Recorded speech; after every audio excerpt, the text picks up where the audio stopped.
Hello and welcome to the Grap Up, a very special edition of the Grap Up. It's the end of year edition of the Grap Up here as part of the Link to the Cast network.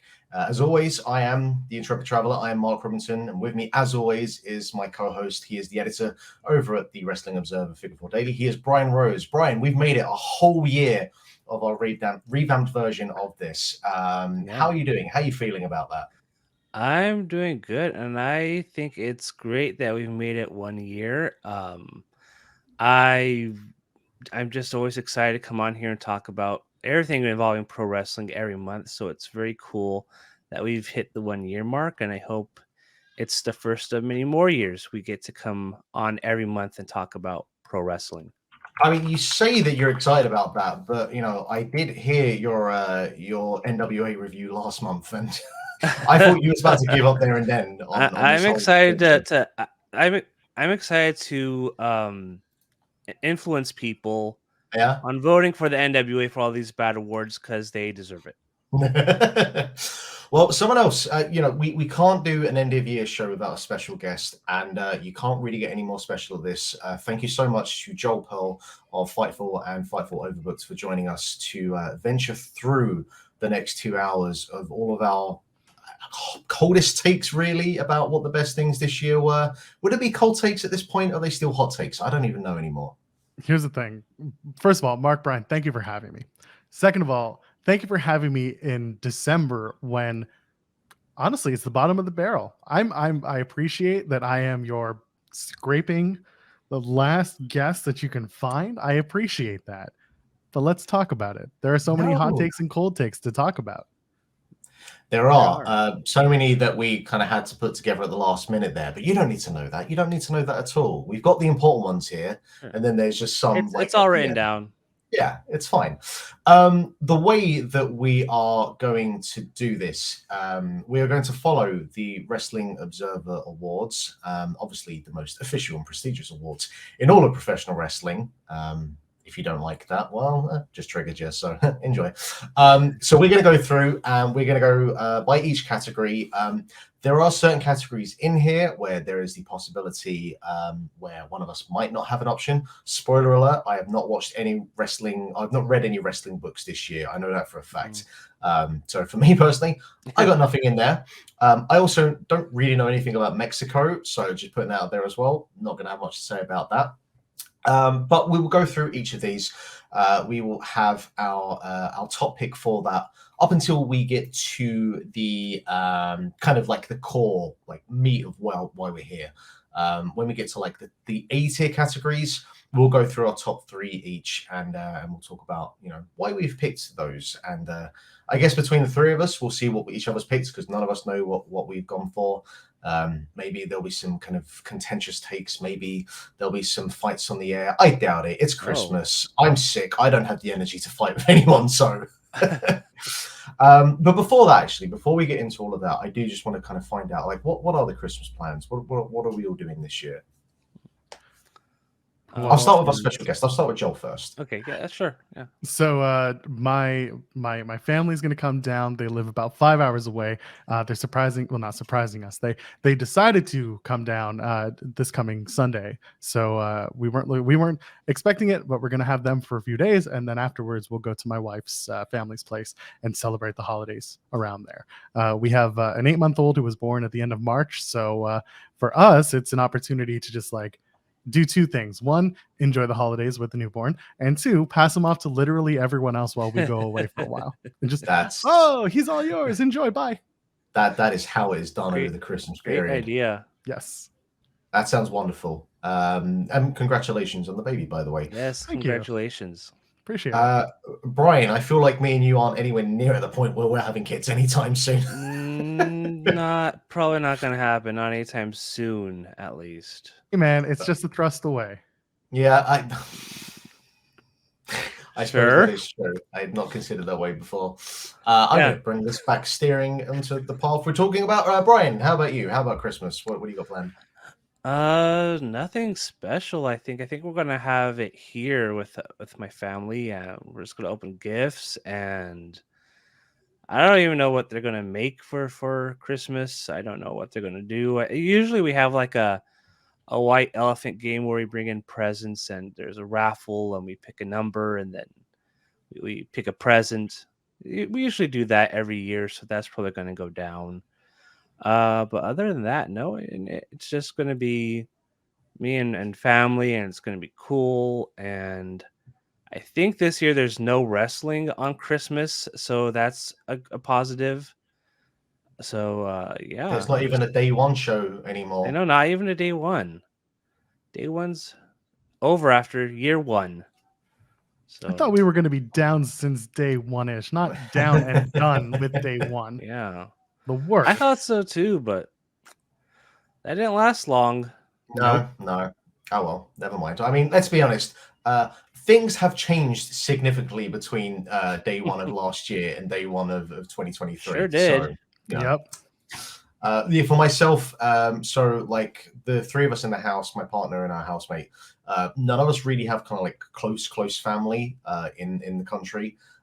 So like usually it's just kind of like we just kind of bring people in, friends and whatnot, and then just kind of have a gathering. And like we've got, I've got every console here under the sun, and like a bunch of board games as well. So usually we just kind of get together, eat, play board games. The one thing different this year is I have the Steam Deck, which is just like an emulation beast. So I'm going to try and pull out some classics, maybe some Mario Party for the N64, and Nice. and yeah, make everyone hate me by the end of the evening. So that's the plan. Always the plan. But until then, let's get on with the show. Yeah, we got a list of categories here. I'm hoping that we all have this kind of structured in the same order.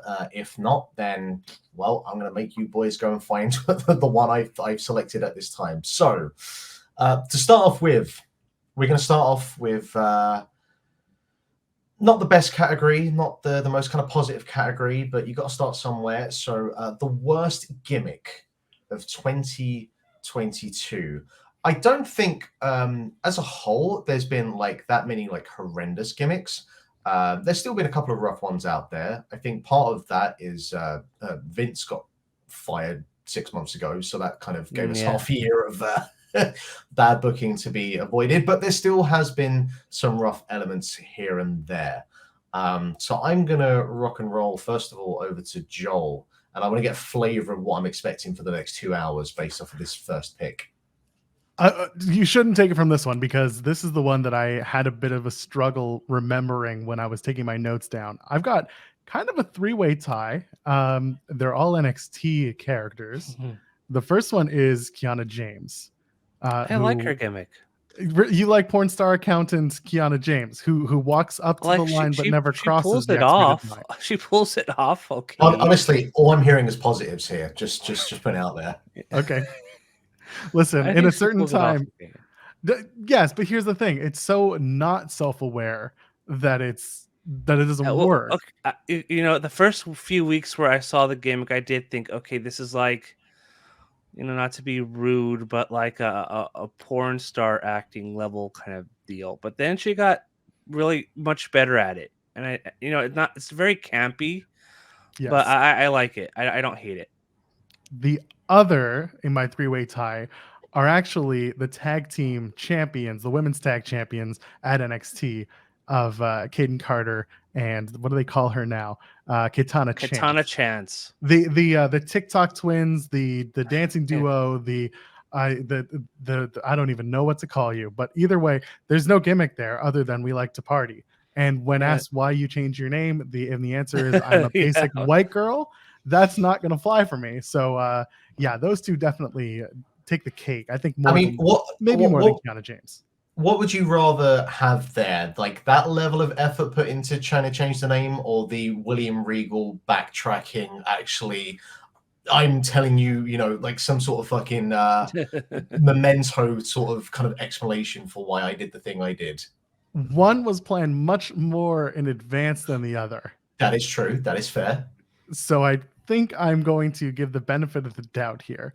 I don't think the Regal explanation was trash. Do not get me wrong. I was not a fan of that. But with the time given and the time allotted, compared to what the tag champs are currently sporting for names and gimmicks, come on. All right. No, I can respect that. That's a fair point. Yeah, those are my worst gimmicks right now. from top. All right, Bryan. What about you? I did not put anything down because I kind of struggled too because with Vince gone, it's not like there's an easy go-to worst gimmick. He's gone, and Triple H, when he took over, he pretty much got rid of all the sillier gimmicks like Elias's brother and stuff like that, which could be an award. But I didn't hate Ezekiel. I didn't mind Ezekiel. I didn't hate him. I think Loved Elias. Ezekiel. Holy crap, I loved it. I think Elias / Ezekiel, he's kind of like that Damien Sandow, where he just has enough natural charisma to pretty much make anything you throw at him work. And he's never going to be like a top tier superstar in the company. No. So you don't really kind of like think, oh, for fuck's sake, he's been lumped with this. You're like, no, this man, he continues to make chicken salad out of chicken shit. So I have no issue with Ezekiel. He's very much like Sandow in that I don't think he's like a great wrestler, and I would rather not see him wrestle every week, but he's charismatic enough to where he can pull stuff like that off. And that he's a perfect WWE wrestler. He is a superstar. Especially in WWE, so that he's pretty much perfect for WWE. Well, I am going to disagree that there were no bad gimmicks or a continuation of bad gimmicks in WWE, because let me put it to you boys, I fucking hate the Judgment Day. I think that gimmick is horrendous. No, it's gotten so much better. And it's gotten a lot better. I think so much of my hatred of it is just in how much they botched up the execution of the Edge heel turn, and then they pin Finn Balor, but then Finn Balor for some reason ends up becoming the leader of the faction anyway for reasons. In some ways, I kind of wish Vince had stuck around and gone full fucking board with the supernatural gimmicks. Go like hog wild at this point. But instead, it's just a bunch of guys in dominatrix gear who lose all the time. And it's just not doing it for me. They almost had like an element or an edge, not to be like throwing a pun in there, but they almost had the edge there with the I Quit match, where Finn Balor's actually, and Rhea Ripley and what they did there with Beth Phoenix. All right, we might actually have something here. But then he goes and loses to AJ Styles at a Survivor Series, and it's just a gimmick that doesn't have anything that I care about.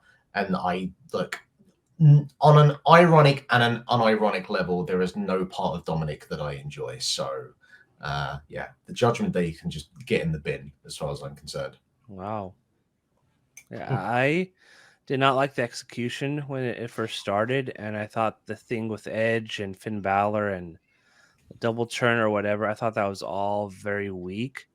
But once Triple H came on board, he turned things around for that group. And I'm not saying like it's perfect, but putting Dom in there, I think, is a really, really good addition. I think he's great in that role, much better than being with Rey Mysterio and all that.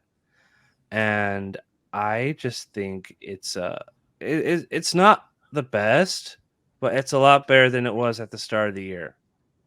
I think they've turned it around in such a way where they're no longer supposed to be this super duper dominant faction.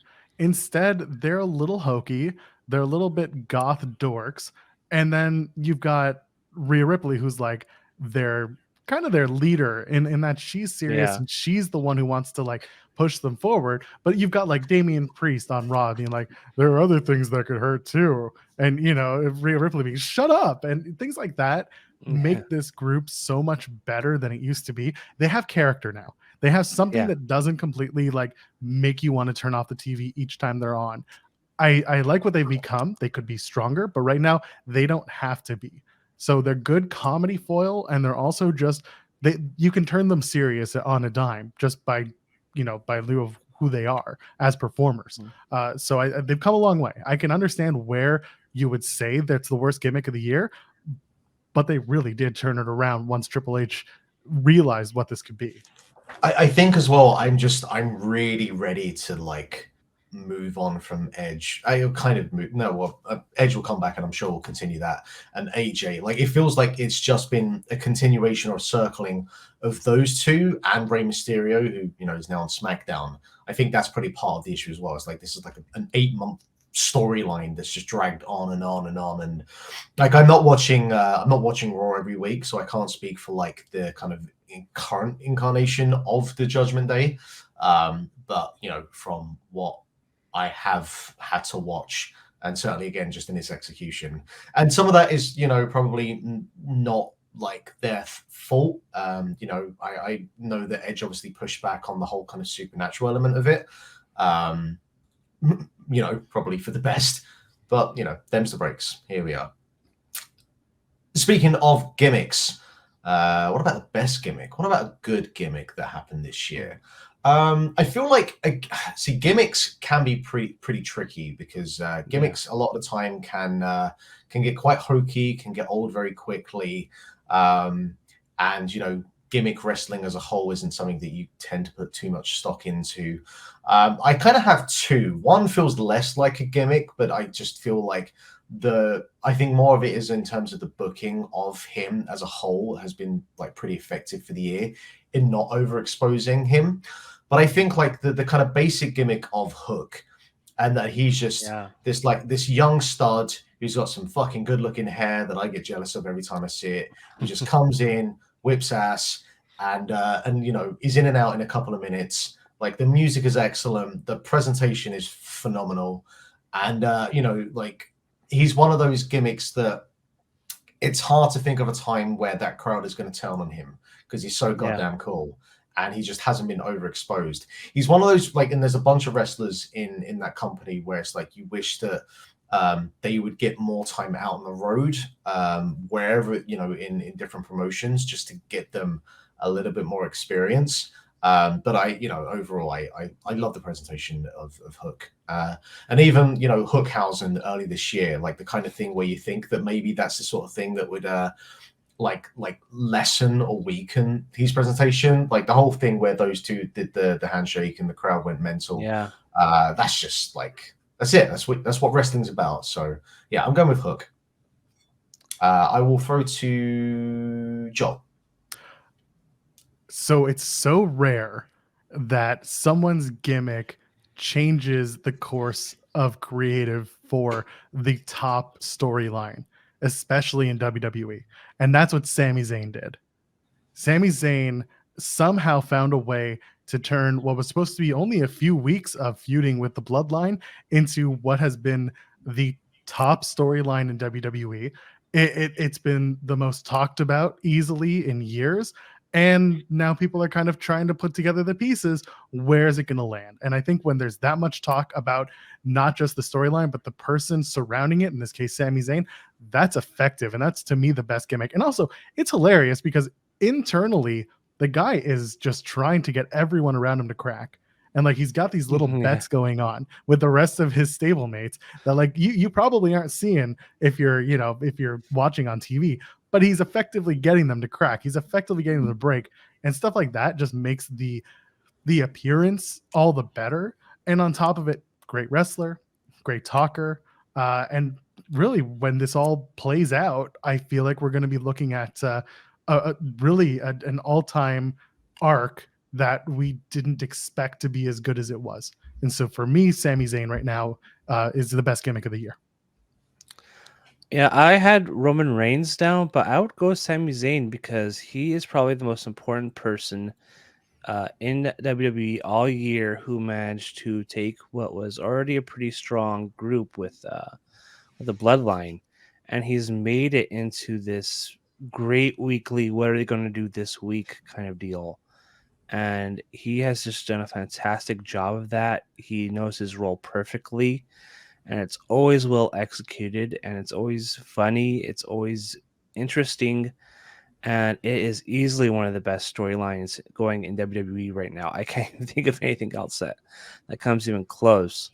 So yeah, I would 100% go with Sami Zayn because he took something that was minor, which was him and interacting with the Bloodline every week, and he's turned this into one of the top stories going in WWE. So it's very impressive, and very easily I think he should win best gimmick in that sense because what he's doing is really awesome, really special. Yeah, my only concern, because I do agree with the sentiments of all of that, because this is something that they've kind of like accidentally stumbled into, Mhm. and not accidentally in the way that, you know, Sami Zayn obviously is an incredibly talented wrestler and performer and has been in his different variations of his characters over the years. Um, it's how they manage to pay this off in a way that feels satisfying, because that's always the problem you get in wrestling with storylines is sometimes they start really well, but like the actual kind of end point does sometimes fall. And like, yeah, I'd heard from some people talking about like, well, what's the end storyline? Like, he's not going to pin Roman Reigns. And it's like, well, he doesn't need to. He doesn't have to be involved with that. If you want to do the turn at some point and he does have a match against Roman Reigns, by all means, you can do that. But for me, like, his point of contention has always been where, you know, it's the bloodline, but it's the Usos. And for me, like, the end line, the end goal here I see is him and Kevin Owens patching things up and winning the belts at WrestleMania. Like, if that's what they do, that's what I hope they do. I think that you have a very, very satisfying conclusion and arc to all of this. Just my only concern is that they don't do that. But you know, Yeah. armchair booking, that's what I would do. Yeah. I mean, I think that's the most natural route. The question is if they're going to do that. 'Cause sometimes WWE does do that, and sometimes they're like, well, people are thinking that's the direction. Let's do something completely different. And that never is as effective as just what naturally should happen. Yeah, yeah. We're going to move on, and I am going to tie these two together because I feel like there's a good chance that we might all have like not the same answer, but for us individually, we might have the same answer for both. But we've got best booker and promoter of the year. Now, I'm going to start with this one, and maybe this is left field for you two, but Rossi Ogawa of Stardom. Stardom for me has just fucking hit like milestone after milestone, like excellent show after excellent show this year. Um, like, I look at all the other promotions and I can look at points of this year where I've had issues with either the booking, like a major show has just not been that great. Wrestlers haven't performed to the level they can. Sometimes not, you know, is out of their control. But for me, Stardom, I can't think of a like big show that I've watched this year that I haven't come away from like the main events or the you know, the last couple of matches just being excellent. They do an incredible job of building up the newer talent in a way that even New Japan are looking at Stardom thinking, fuck, why are we not doing that? And you know, that would be a fair point. And I'm hoping that they do like put the rocket strap to a bunch of the younger talent they should have done 3-4 years ago. So you know, like, I know Stardom isn't the most accessible or the easiest product to kind of watch on a regular basis, but it is there if you want to. And I imagine that, you know, as this partnership with New Japan and Bushi Road continues to grow and develop, and they want to do more with getting Stardom over in the West. Like, I think 2023 could be a massive year for Stardom in the West if they market it correctly. But, you know, I think the potential, the sky's the limit at this point. Yes. I know. I'm just going to jump right in. I'm glad that you mentioned Rossi, because I had such a hard time this year looking at the list and being like, I don't really think Tony Khan had a banner year this year. I think he had a lot of BS go on, and that kind of took away from his product in comparison to other years. Vince McMahon left. He was never going to win it. But my point is, the guy who replaced him has only had, you know, less than 6 months. He's had 4 or 5 months. Is he doing better than his predecessor? 100%. Is he doing incredibly well that he should win Best Booker, Promoter of the Year? No. Scott D'Amore, I'm an Impact fan. I love Impact Wrestling. I also happen to cover it for Fightful. I do the post show. Scott D'Amore does a lot of really good stuff with the budget and the talent he has. Impact's been really good this year. They've been very strong. There's a lot of stuff that has been promoted well. There's also been some stuff where I've sat there and been like, why are we doing this? Why do we have to sit here and do this? Every single time I watch a Stardom show, and I'll full transparency, I do not watch all of them, but anytime I've sat down and had some time to watch at least even a few matches off of a show, I've been like, this is good. This is solid. It's not 100% accessible for me, but it's certainly better than what I've been watching, and I'm consistently entertained by it. In fairness, they do about 600 shows a year, so it's difficult to watch all of them. So, that's a very good point. But my point is, I agree with you, and I'd probably second. I'd probably second your pick. All right, well, I'll go rock straight over to you, Bryan. Then. Well, I did not go with Rossi Ogawa because I have not watched a ton of Stardom this year. That's the one promotion where it's like, yeah, everybody's talking about it, but at the same time, it's like I am covering like 4 or 5 different promotions every week, and it's very hard to have time to just sit down and watch Stardom, which has a lot of shows, and I know there's a lot of talent, and I know there's a lot of matches I missed out this year, but it's a struggle to sit down and watch stuff. I did watch the some of the Stardom New Japan crossover show, and that was great. But for me, I went with Tony Khan, even though last year was a lot stronger for him than this year because there were some really strong shows. There's always Dynamite is usually a pretty strong show every week, but some of the booking this year was not as good as previous years. But so it's not like a slam dunk like last year or the year before, but I would still go with it on the basis of Triple H. Not that strong. It's better than Vince McMahon. I would put Triple H over Vince McMahon, but not really like a very strong. Oh, he deserves it kind of deal. And nobody else I really think is like that strong enough to win Booker or Promoter of the Year. So kind of And it by has to be default. said. It has to be said with Tony Khan as well. Like, we had the things he came out with last week about his mother, and obviously, Yeah. like the man has had a number of handicaps put in front of him between Yeah, that, it's between a rough like year. everything that happened around Forbidden Door, and obviously Mhm. everything that happened with Punk. So he's not exactly had a full deck of cards to play with, and he's had to deal True. with a lot of like pretty rough situations. And to get through all of that and still have had I'd say a pretty successful 2022. Yeah. Yeah, I certainly think that there are, certain storylines, there are certain things. For me, my biggest issue has been the first 6 months of Eddie Kingston, where it seemed like they were doing everything right, and Yeah. then the kind of like tailing off for whatever reasons that could be for that. He's kind of fallen by the wayside last couple of Yeah. months. Like even aside from the stuff with Akiyama, which was really cool. Not that featured like he used to Yeah. be earlier in the year. It's kind of weird. But There was also stuff with him and Sammy Guevara that Yeah, that's kind of got in true. the way as well. yeah, there was that Going fact. going back to like Tony having a lot of internal strife, getting involved Yeah.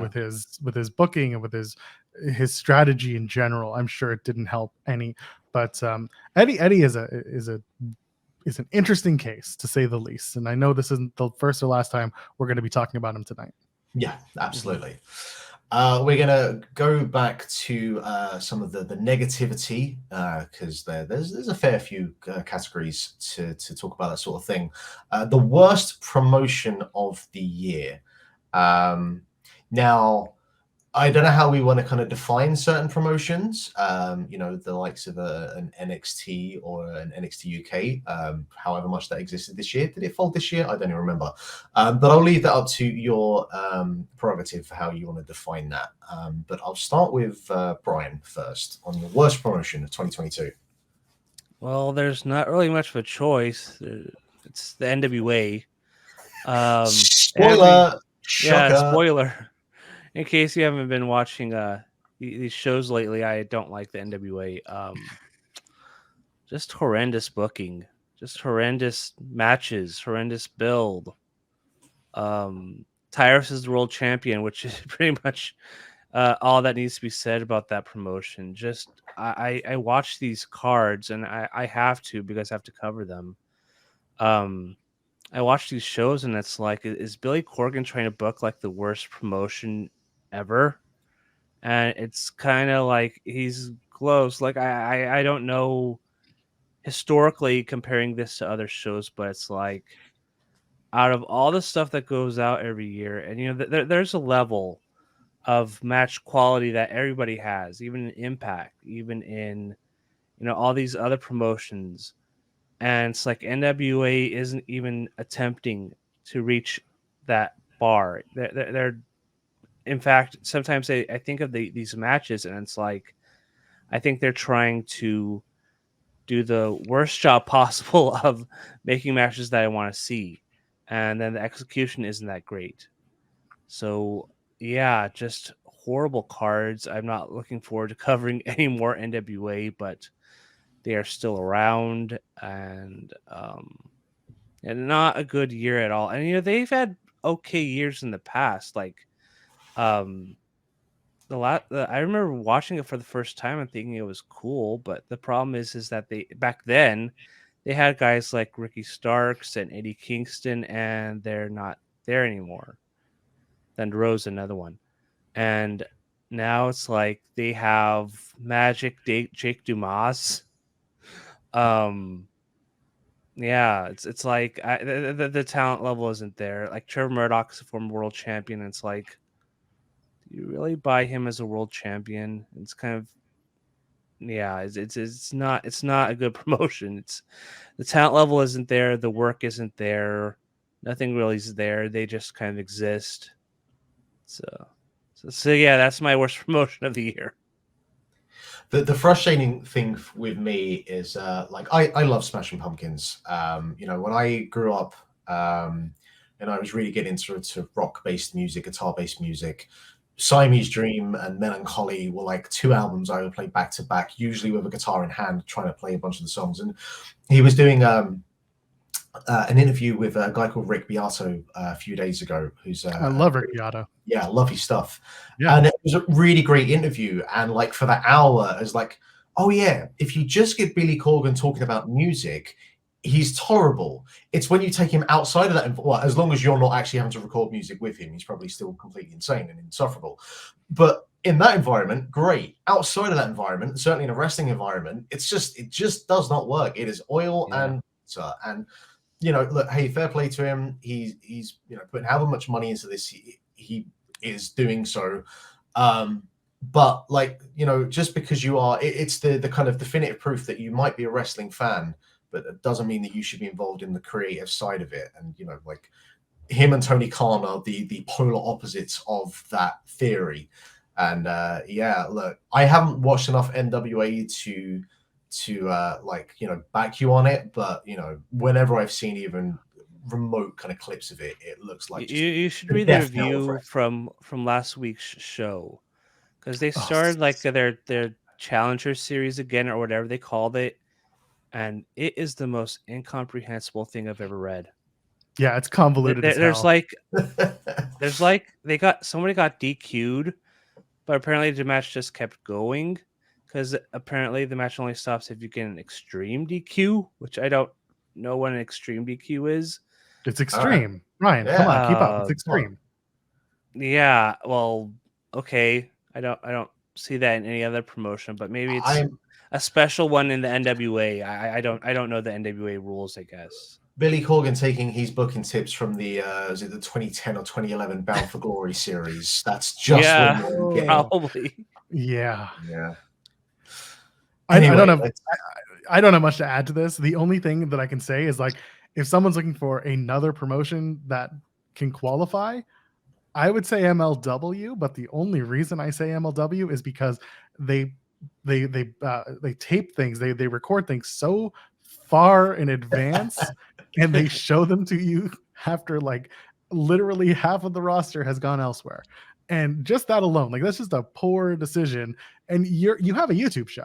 Like, you can easily get this stuff out there much quicker than you do, but for whatever reason, you don't. So for that, MLW, just like, what are we doing here? But no, the NWA absolutely takes the cake for literally every reason Bryan said.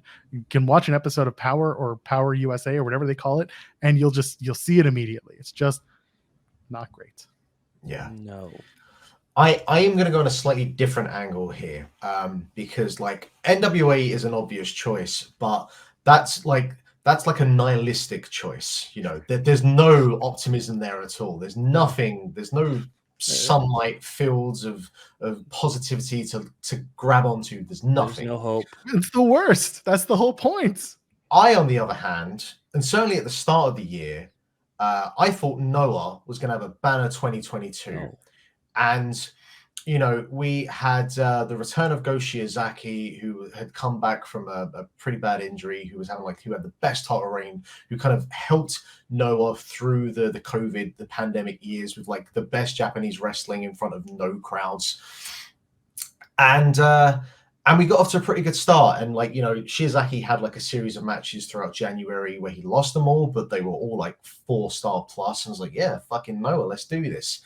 And then they were just crippled by just like, you know, the atypical politics of professional wrestling that exist in all promotions, as all of the old cronies are trying to get those last checks in.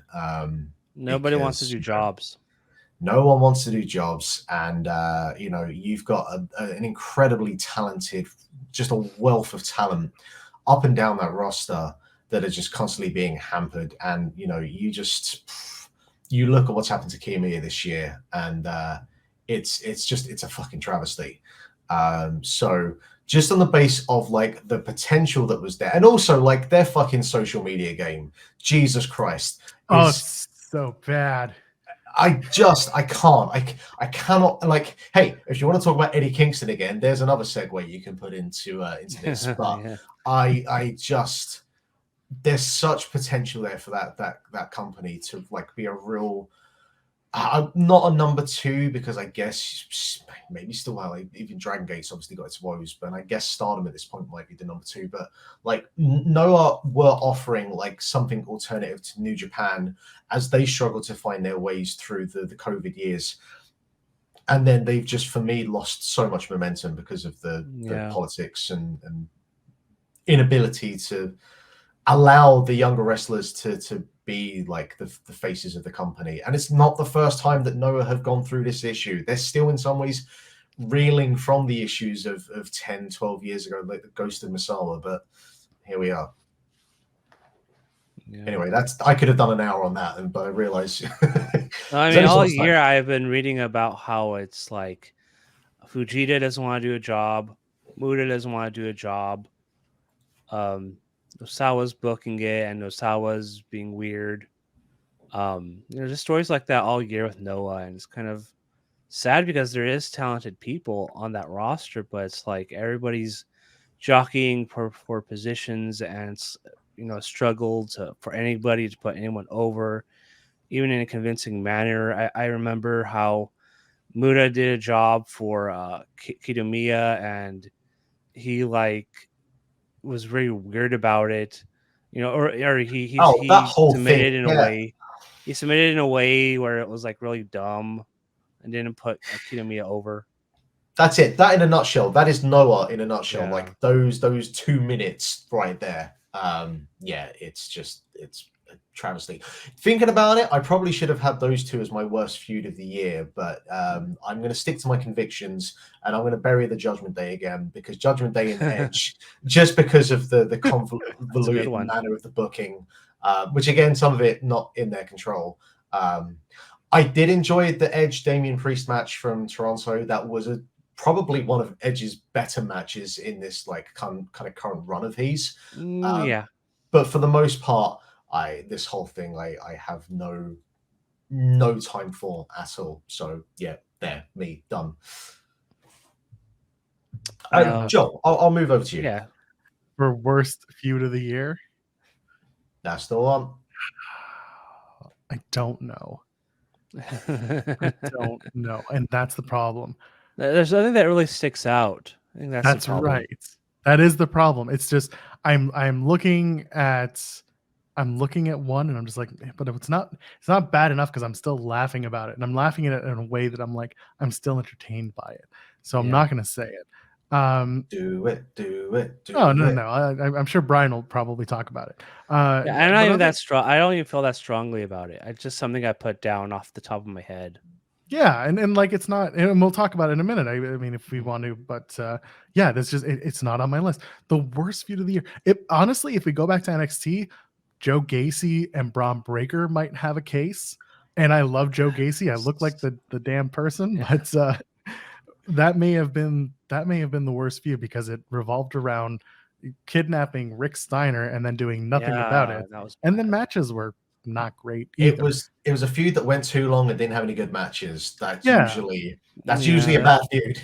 Yeah, and then that was probably the one for me where I was like, it was the most forgettable and the one that I was like, it sucks to do this because I'm like, I love Joe Gacy because this face, but other than that, I was just kind of like, oh god, it has to end. So, but you know, as well, like with him, I think a lot of it is like they try to put that kind of like woke view nonsense thing with him they were doing. Yeah, that's what he started out as. And I will say, like, I watched him in. I hadn't seen him in a while, but I watched him in the Iron Survivor match, and I thought he like was, you know, there's a lot of kind of comparisons to Bray Wyatt in some of the aspects of the gimmick, but he looked more like Wyndham Rotunda, or like I guess like what was Bray Wyatt's prior name? Husky Harris. Husky Harris, that's the one. Like I got a Husky Harris vibe from him, and in that kind of like the guy can move for someone of his size. He moved really fast. Yeah, that match was really great. For me, I went with Miz versus Dexter Lumis because that was like the first. That was like the first feud where I thought, well, I don't like this. It's gone on for months. Dexter Lumis hasn't gotten over at all. The Miz is the Miz. The matches haven't been that great.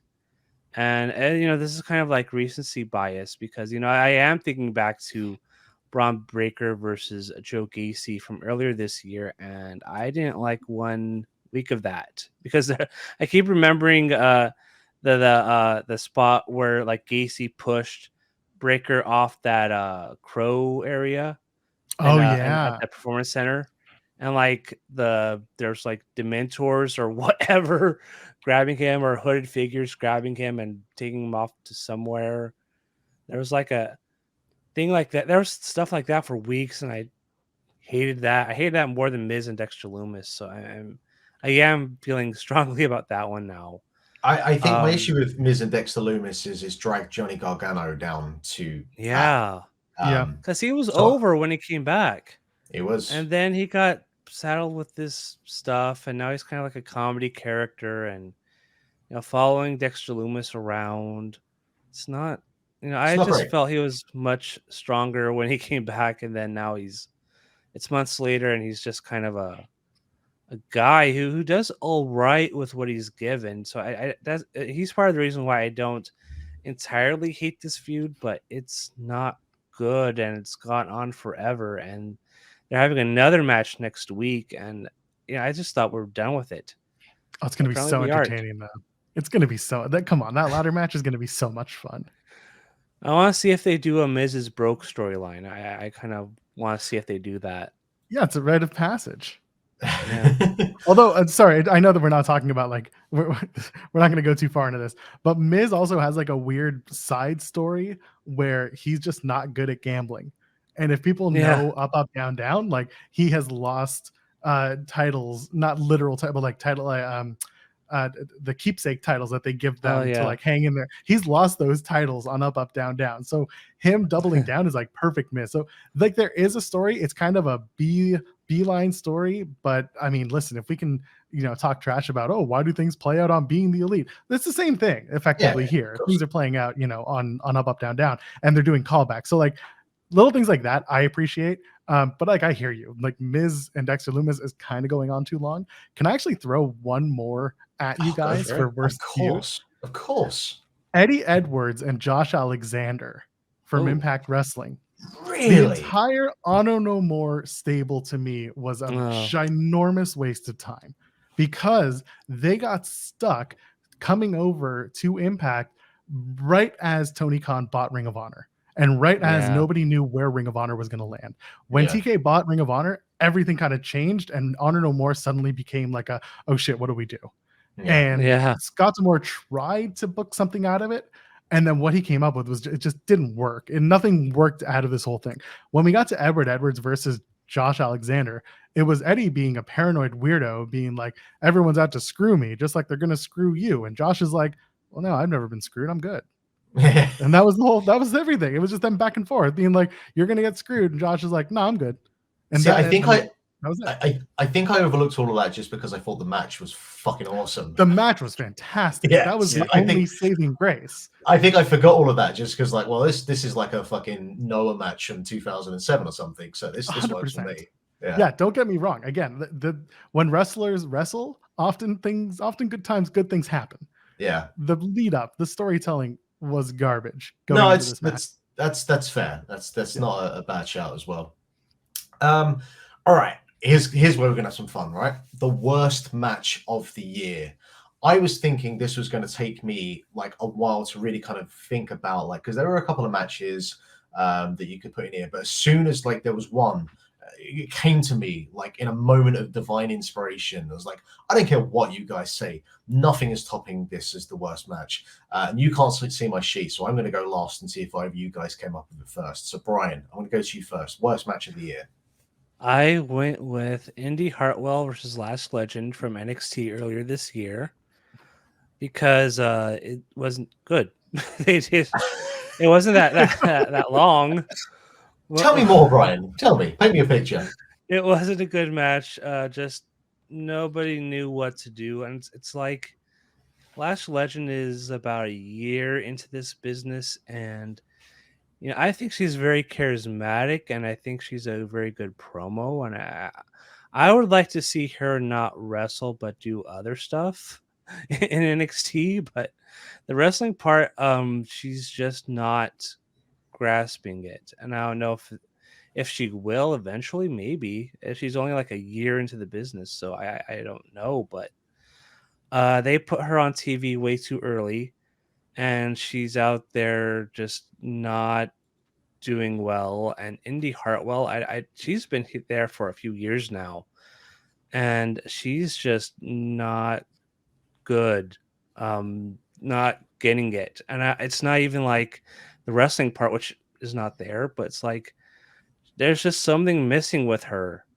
And it's I don't know, it feels like she was more charismatic when she was with Dexter Loomis, and once they kind of took that away from her, she's kind of just out there kind of lost and not she's lost something. And so they both went out there and had a match, and it was not good, and it was memorable in a way that was not very positive for either of them. So I will have to go with that. I'm sure there's other stuff out there this year on NXT that wasn't great either, but that was the match that stood out to me. All right, Joel, how about you? I hate to bury Lash Legend even more, but I'm going to. Lash Legend and Nikita Lyons in NXT, they had a feud, and none of their matches were good. A lot of underwater wrestling, as I like to call it, where the moves are very slow paced and you can see them kind of moving to get into position for whatever's next. It just wasn't good. I'm not a fan of either style right now. I think there's a lot left to be desired from both women. But that being said, when they put together a match, it was not a good one. And it was kind of similar to last year, where I said that Ty Conchi and Santana Garrett had some pretty awful underwater style matches themselves. Maybe the chemistry wasn't there. Who knows? But for that, it was just not good. Lash Legend and Nikita Lyons, not good. I think I have a match that was worse. Just going to put it out there. Do you remember Vince McMahon versus Pat McAfee from WrestleMania? No, I enjoyed it. I was entertained, therefore it was fine. You are a sick man then. In many ways, my friend. Oh boy. Yeah, that thing was just, I mean, look, what are you expecting from a non-wrestler and a 77? 77, there you go. Yeah, just like it was only about 3.5 minutes. But probably 3 minutes of terrible wrestling. 3.5 minutes of the worst wrestling you've ever seen in your life. Yeah. So yeah, just as soon as that came to my mind, I was like, well, that's it. That wins. Because I think as well, like you can talk about some of the NXT matches, and you know, like the ones you mentioned are pretty dreadful, but it's like, well, it's NXT, and like it is kind of part of the game where you're gonna have these inexperienced wrestlers go out there, and sometimes it's just not going to come together while they're still figuring stuff out. There is no fucking excuse for your biggest show of the year to have Vince McMahon versus Pat McAfee, Yeah, considering that you've just done Austin Theory and Pat McAfee, who had a perfectly serviceable match. Yeah. You could have just ended there. We could have all gone home happy, but no, Vince, you fucking decrepit old creep. You had to come out and just do whatever the fuck that was. And you know, we got the worst stunner of all time as well. Oh, Which yeah, that part I did it. That part I did enjoy, I guess. But yeah, that was fun to watch. The stunner part, not the match. yeah. Now I have that out of my system. We're going to move over to the worst TV show of the year, and I'm just going to put it out there that I don't really like NXT. It might be that I have a nostalgia for a specific version of NXT, and this is not going to reach it. It obviously is better than what we had in the kind of original 2.0 revamp, whatever the fuck that thing was meant to be. But it's still just not a show that, you know, I put it on. I hate the commentary. You know, Booker T is a downgrade from Wade Barrett, who I wasn't the biggest fan of to begin with. I don't really care for most of the wrestlers. And look, again, you know, for a lot of them, they are still trying to figure out what they're doing. And I can't entirely hold that against them. But for the most part, it's just not a show for me. And I can't go with NWA Power because I do not watch NWA Power. So I have to go with like the thing that I've watched enough of. And I can't put myself through 3 hours of Raw every week. So I'm going to have to go with NXT. Yeah, I'm just going with NWA Power by default because it's a horrible promotion, and I edit sometimes I edit the shows on the website, and I edit the reports on NWA Power, and it reads like the worst promotion, worst booked promotion you can see. So NWA Power, because the ones that I do watch, they're all fine. NXT is no, it's not like the best TV show every week, but I kind of like some of the characters, and some of the wrestling is really good. Axiom is a really good wrestler, for example. Just they have some good throwing a name out of the blue. They do. But they do. Yeah, sometimes you'll see like a really great match. Sometimes you'll see like a Sol Ruka, or somebody who's just being called up, going out there and not having a good match. It's kind of like a mixture of those kind of things, along with whatever characters they're planning, brainstorming or whatever, and it's hit or miss. But usually I like NXT. Dynamite, no. SmackDown, Raw,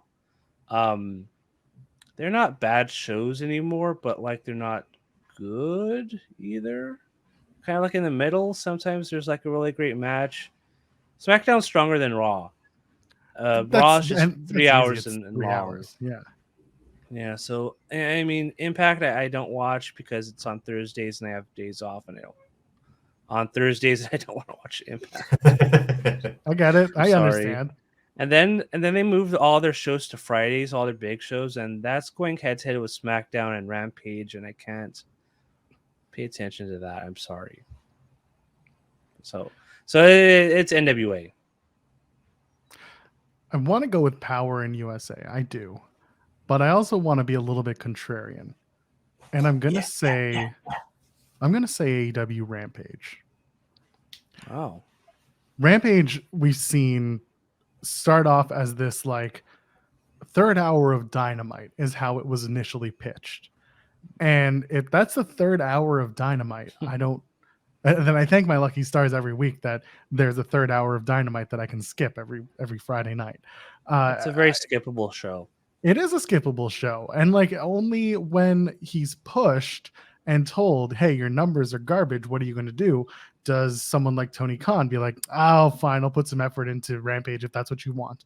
And like that shouldn't be the way that you that shouldn't be the way that you pick up your Rampage show. It should be, this is what's coming out of Dynamite. You have to see these matches. These are going to be good matches, not just like, oh, I haven't used Jeff Cobb in a while. Let's put him in a match. Or let's see what Madison Rayne and Sky Blue can do this week against the baddies. There needs to be some sort of connective tissue like there used to be with Rampage. And also there are a lot of times where just the production's not great in AEW. And then Rampage is so secondary that it isn't much better. Does it have room to improve? Yeah, it's just not a good show. It's highly missable, like you said right now. It's always it's when it's bolted onto the end of a Dynamite taping as well is when it's at its roughest, because that crowd is burnt out at that point, you know. Yeah, crowd's done by then, and then you're having like Darby Allin versus Cole Carter and stuff like that, and you know people aren't going to react to that. It becomes 205 live, and like when Rampage started, they had the greatest opportunity and they seized it for a little bit, and that was your first. It's WWE. It's main event. It's WWF main event. Your first match, Saturday night's main event, I should say. Yeah. Your first match is your main event. That's the big one that everyone's tuning in for because it's late, and then everything else just kind of plays off by the wayside. Your final match of the night, you can call it the main event, but like we all know what it was. When they brought back CM Punk, that was the main event, and that was the opening segment on Rampage. Nobody cared about what was the main event that night. It was Moxley and Daniel Garcia, or at least Garcia was involved with it. People weren't really there to watch that. They were there to see CM Punk. They have that opportunity to bring that back, but Rampage isn't exactly doing that. So this year, honestly, probably going to give them the worst TV show, knowing that they can pull out of it if they try. Yeah, I feel like you've gone for the same mentality I did with Noah as worst promotion there, because it's like there's the potential there, and you're right. And even like now, you think about the fact that you had, you know, the Elite and Death Triangle series, and none of those matches so far have been on Rampage. It's like not a one. You could do one of those. Like it's okay. They don't have to be on Dynamite. You didn't have the Elite on Dynamite for about 2 months. Like, it's so fucking gay to siphon off one of those matches to Rampage. So no, I definitely understand the logic behind that decision. Definitely. Yeah, I don't think Rampage is usually a bad show, but it's usually a missable show, and in some ways that's worse. Yeah. There's nothing of consequence happens, and when something of consequence happens, you either don't go out of your way to watch it, or you're not told about it, and suddenly they bring it up in a show. Like, someone walks out with like a new title that they won, and it's like, when did this happen? And nobody knows, and they don't draw attention to it. It just happens to be there.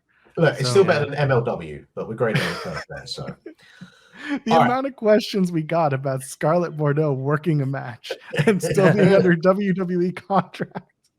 I loved it. That was so good. Those are the days. Absolutely. All right.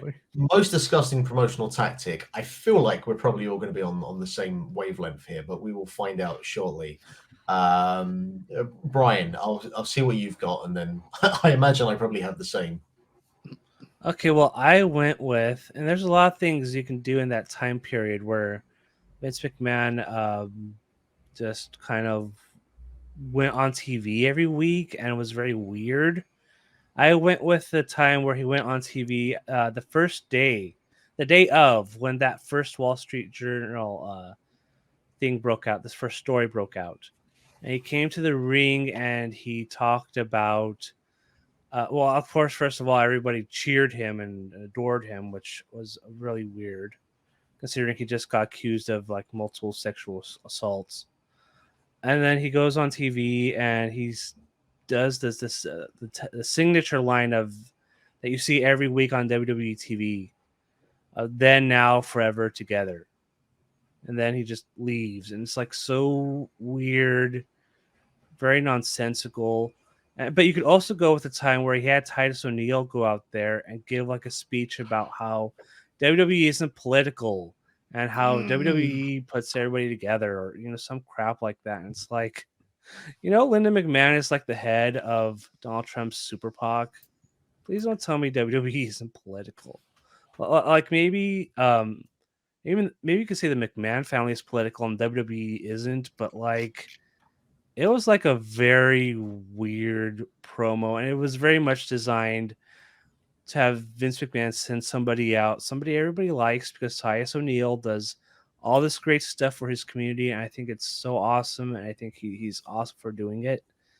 So they have him go out there and they give that speech about how WWE isn't this and isn't that, and it's just very bizarre. There was it was stuff like that was going out in those weeks after that first story broke out, which was like really weird and really bad, and really WWE at the very much Vince McMahon at the end of his creative run, where it was just really weird stuff that nobody else would even do, but he did because he's 77 and weird. I don't have anything to add to that. That's what I would go with as well, Joel. I don't know if you want to be contrarian on Vince McMahon. This is the time to do it. So there's this guy who goes to a press scrum and he's got a bunch of muffins. No, Vince McMahon is absolutely it. And you know what, Bryan, I'm gonna add to the Titus O'Neil thing. That might even be worse because there's such a talking about it, I think it is worse. It's just such any feel for Titus. It's such a gross thing to do. It's almost as if Vince like pulled him aside and was like, you want to be global ambassador? Sometimes you gotta eat shit. And it's like, okay, boss, I'll go eat shit. And that's exactly what they had him do. And it was cringy at best. We all sat there being like, he doesn't believe a word he's saying right now. And you know it. So yeah, that's all I got to add to that. Yeah. Very bad. All right, let's I'm going to stick with I have here best wrestling maneuver, but I don't know if anyone has anything besides me. I'll quickly just test the waters on this. You do? I do. Yeah. All right, Joel. Give me your best wrestling maneuver. My best wrestling maneuver is Speedball Mike Bailey's Flamingo Driver. Oh, it is a beautiful move, isn't it? Beautiful move, and the fact that he can hit it on just about anyone, that's like the making of a great finisher. And he has several that he goes through, but that Flamingo Driver is just so good looking and so innovative. I got to give him that. Mike Bailey, good wrestler. You might hear about him later on in this show. For me, I've gone with a move that, like, the idea with a wrestling move is something that helps that wrestler get over, and it's something that the audience wants to see, and they feel involved in it. And it's crazy, but back in the day, the Worm was the most over fucking move in wrestling. It's true. And people wanted to see it. So for me, on the basis of like a lot of those things, I'm going to go with Wardlow's Powerbomb Symphony. Because like the audience, they go wild for it. They're counting along. They want to see someone get murdered 7 times in a row. And that is all part of what the evolution of that Wardlow character has been. And a lot of it is based on that move. So I think it's a slam dunk. It's nothing that's flashy. It's just a fucking powerbomb, and he does it lots of times. But hey, you know what? Sometimes the simple stuff is what works. So good job, Wardlow. Before I jump on, Bryan, you have a selection. I didn't put anything down, but I will go with whatever Mike Bailey does because he had an awesome year, and he does really cool stuff. I'm not sure like what the Flamingo Driver is, but I know the Ultimate Weapon finisher is really cool. Yep, the Flamingo Driver. It's I guess it's like a variation of a one-winged angel in some ways. Yeah, it is. He's got you on the top of his shoulders, kind of propped up with his legs, with your legs hanging. He crosses the legs so that he's holding them. Oh, okay, I think I've seen that. He'll flip you around. It's also similar to the Grace Driver in some ways. If you're talking connection to Impact, but yeah, the one winged angel is pretty close.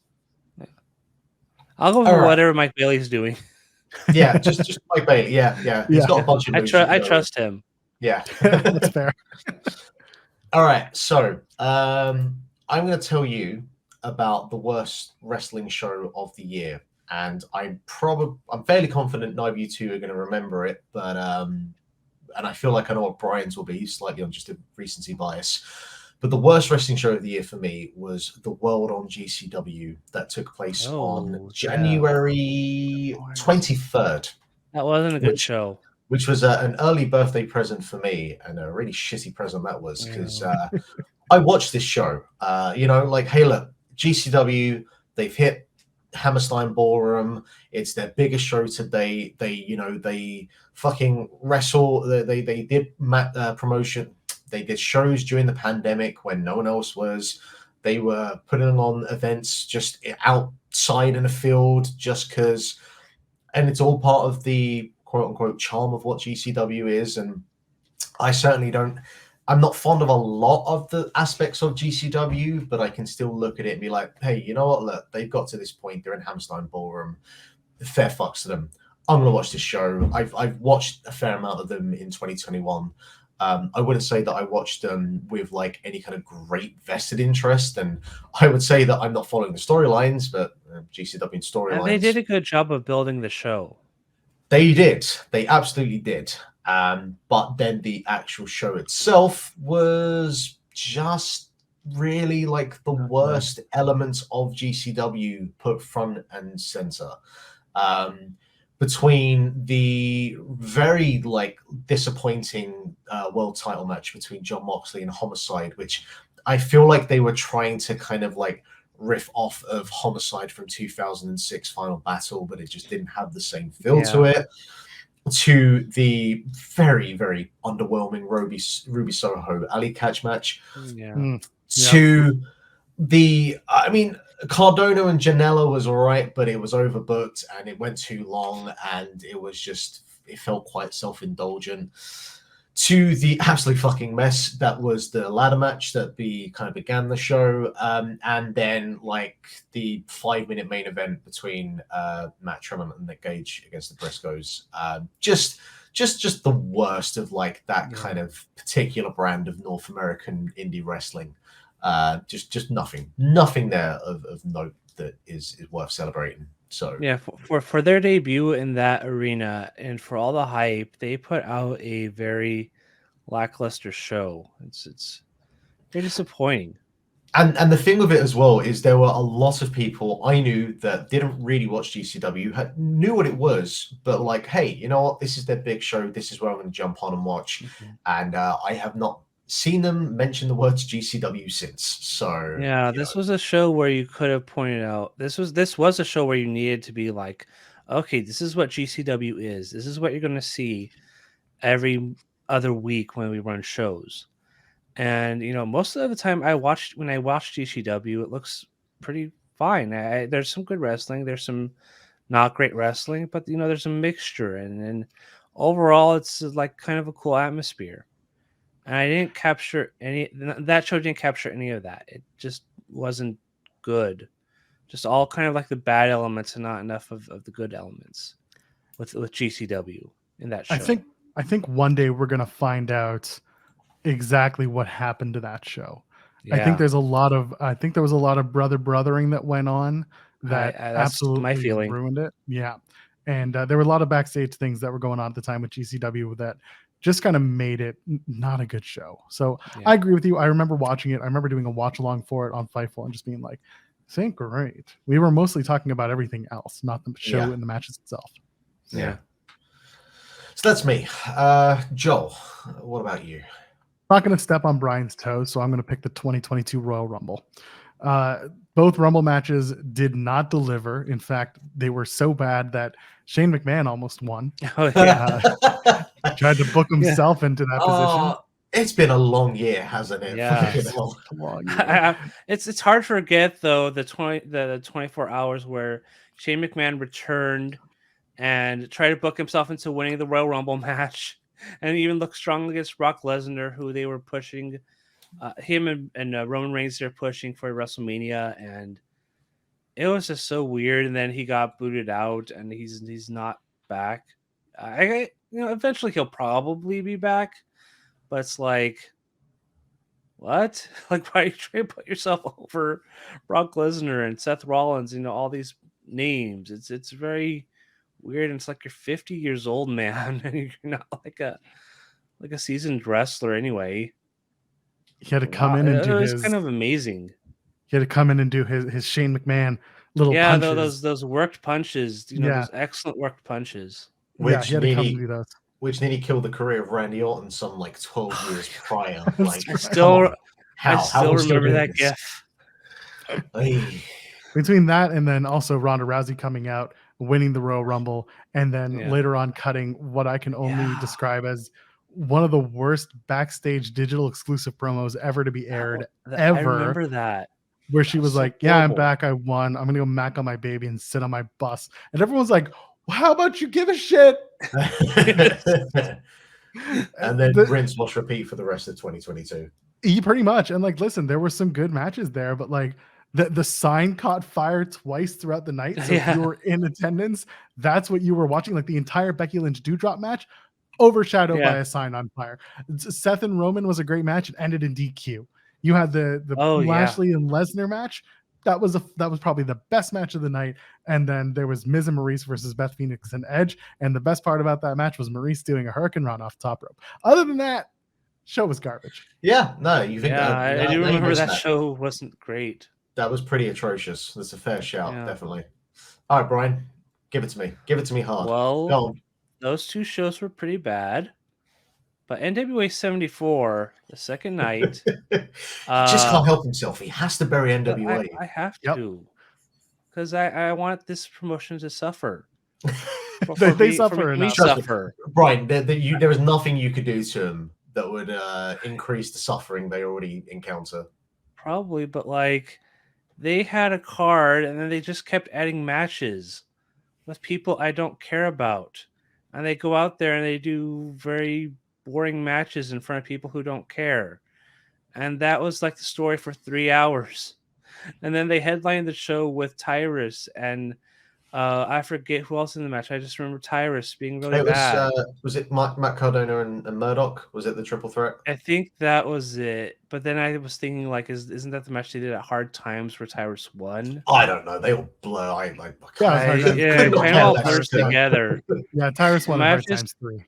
Yeah, right. I remember that one. And that match actually was worse. But this show, this NWA 74 second night main event was also not good, and it was on top of a bunch of other matches where everything was bad. I think somebody like almost died in a ladder match, like they fell on their head or something, or on the ring ropes. Yeah, it was very they bad. fell on the ropes and did a flip, and they had they had a concussion scare. They were okay, but it took away from the moment for sure. Yeah, that was like the most memorable part of the show, and it wasn't like a great moment. Just really not great wrestling up and down the card. I just kept going. And then when your show is headlined by a tease that Tyrus might win the title, that's like not great. So yeah, I'm going to go with that. Even though Royal Rumble will probably get votes and GCW will probably get votes, those are disappointments. Those are disappointing things. But like in terms of just overall, and there's even still good stuff on those shows. There's nothing good about NWA 74 either night. Actually, Camille was pretty good on the first night. The problem with like the actual Observer Awards is like, have enough people seen NWA to vote for it? Yeah, probably not. That's why I'm advocating for them to win all the bad awards. Exactly.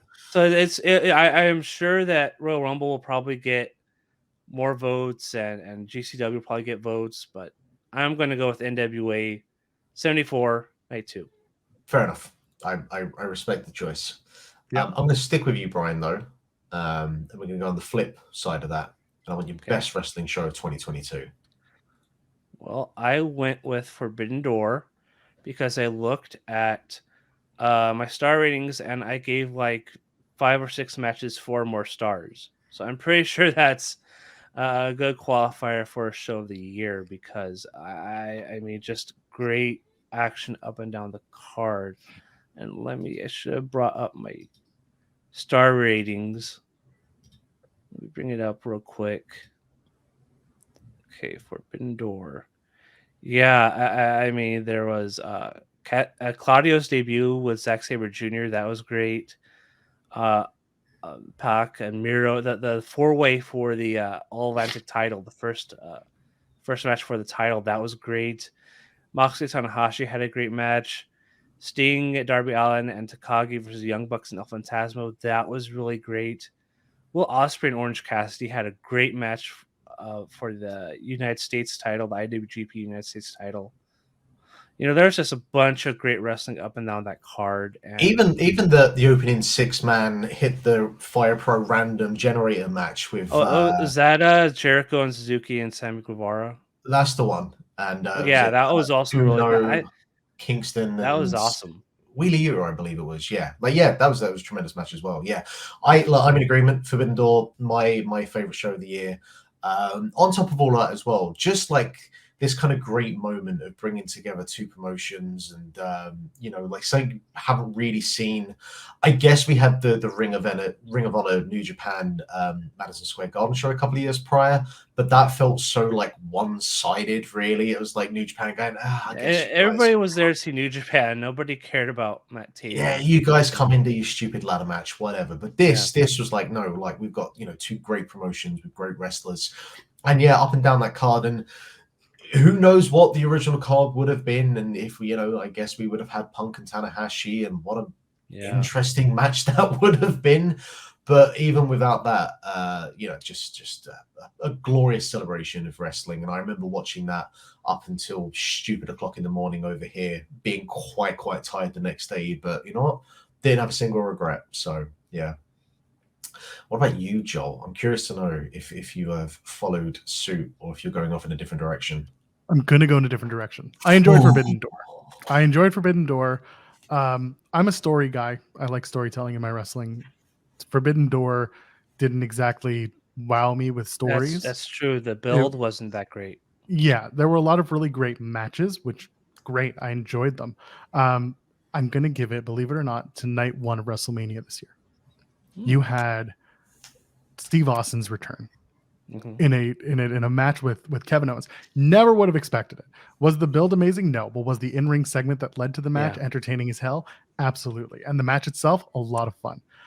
You had Cody Rhodes making his return to WWE in something that like everyone saw coming. Don't get me wrong, but the build to that moment, the build to the pop, and the match itself, aces. Him and Seth Rollins put on a great showcase of a match. Bianca Belair, Becky Lynch, another match that had a lot going for it and had the right story told. Bianca winning and getting the Raw Women's Championship. That worked. Logan Paul and The Miz. Logan Paul shocked a lot of people to be a competent wrestler in what he's been asked to do. We've seen that work. What else happened on that show? And then Charlotte Flair defeated Ronda Rousey, which just makes people happy generally. If you had to pick, it wasn't a good match, but it was there. But the general, like those couple of moments that I mentioned between Logan Paul, Bianca, Cody, and Kevin Owens and Stone Cold, that made the night so much more fun. And so for me, I'm not gonna listen. I know it's a bit of a cop-out answer. I know people are gonna be like, that show sucked, whatever. For me, the build and the stories and what was told that night, that made it a really strong, really great wrestling show. And again, I like Forbidden Door. It just I like the first night. Yeah, I like the first night of WrestleMania as well. I feel like the 2 years we've been doing this now, I feel like the first night has been stronger, and even like Wrestle Kingdom has also kind of been the same way. Usually the first night is stronger.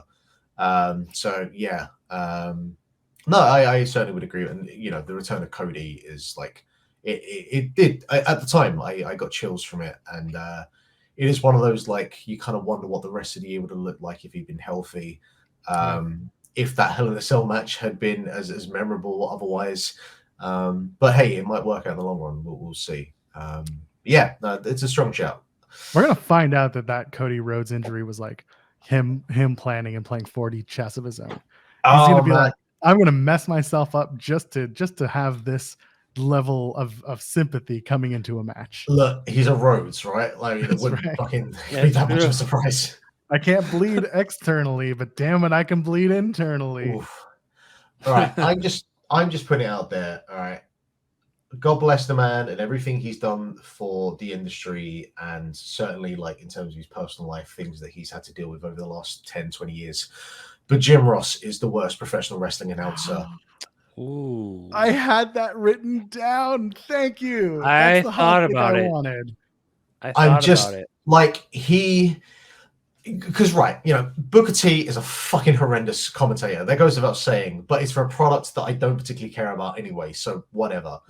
When you have a good product that I enjoy watching and is being actively dragged down by someone who either is not enjoying the product or just isn't in a good place for himself, I don't know what the deal is. That for me is like, and it's so much more frustrating because you've got any number of other commentators there who are actively talking about the product, enjoying the product, making you enjoy the products. Excalibur and what he does, him and Taz, who are just like this fucking buddy relationship where they're kind of somewhat on a professional level when they're on Dynamite. Then when they're on fucking Dark, anything goes. You've got just Tony Schiavone, who's having the second lease of life, and God bless the man, who's just enjoying every moment that he's there, and I'm so happy for him for that. Even like as much as Jericho gets on my nerves sometimes, he's still there. You can tell he's actively trying to get the product over and get the wrestlers over in the ring. Usually get himself over in the process, but he's still getting the thing in the ring over. So fine, whatever. Jim Ross, just at this point, doesn't have anything of value to provide other than the fact that he is Jim Ross. And I feel like whatever value or credit that had, that cachet that had in 2019, he has just continuously chipped away at it to the point that it's like, it's go away heat. Like, there was a period of time in the last few years where I would turn on Raw and I would either have to turn the commentary off or I would just have to turn it off because like I can't watch his products because I can't listen to it. And there are times when I'm listening to Dynamite and I was like, I don't want to listen to the commentary and it's making me not want to watch the product.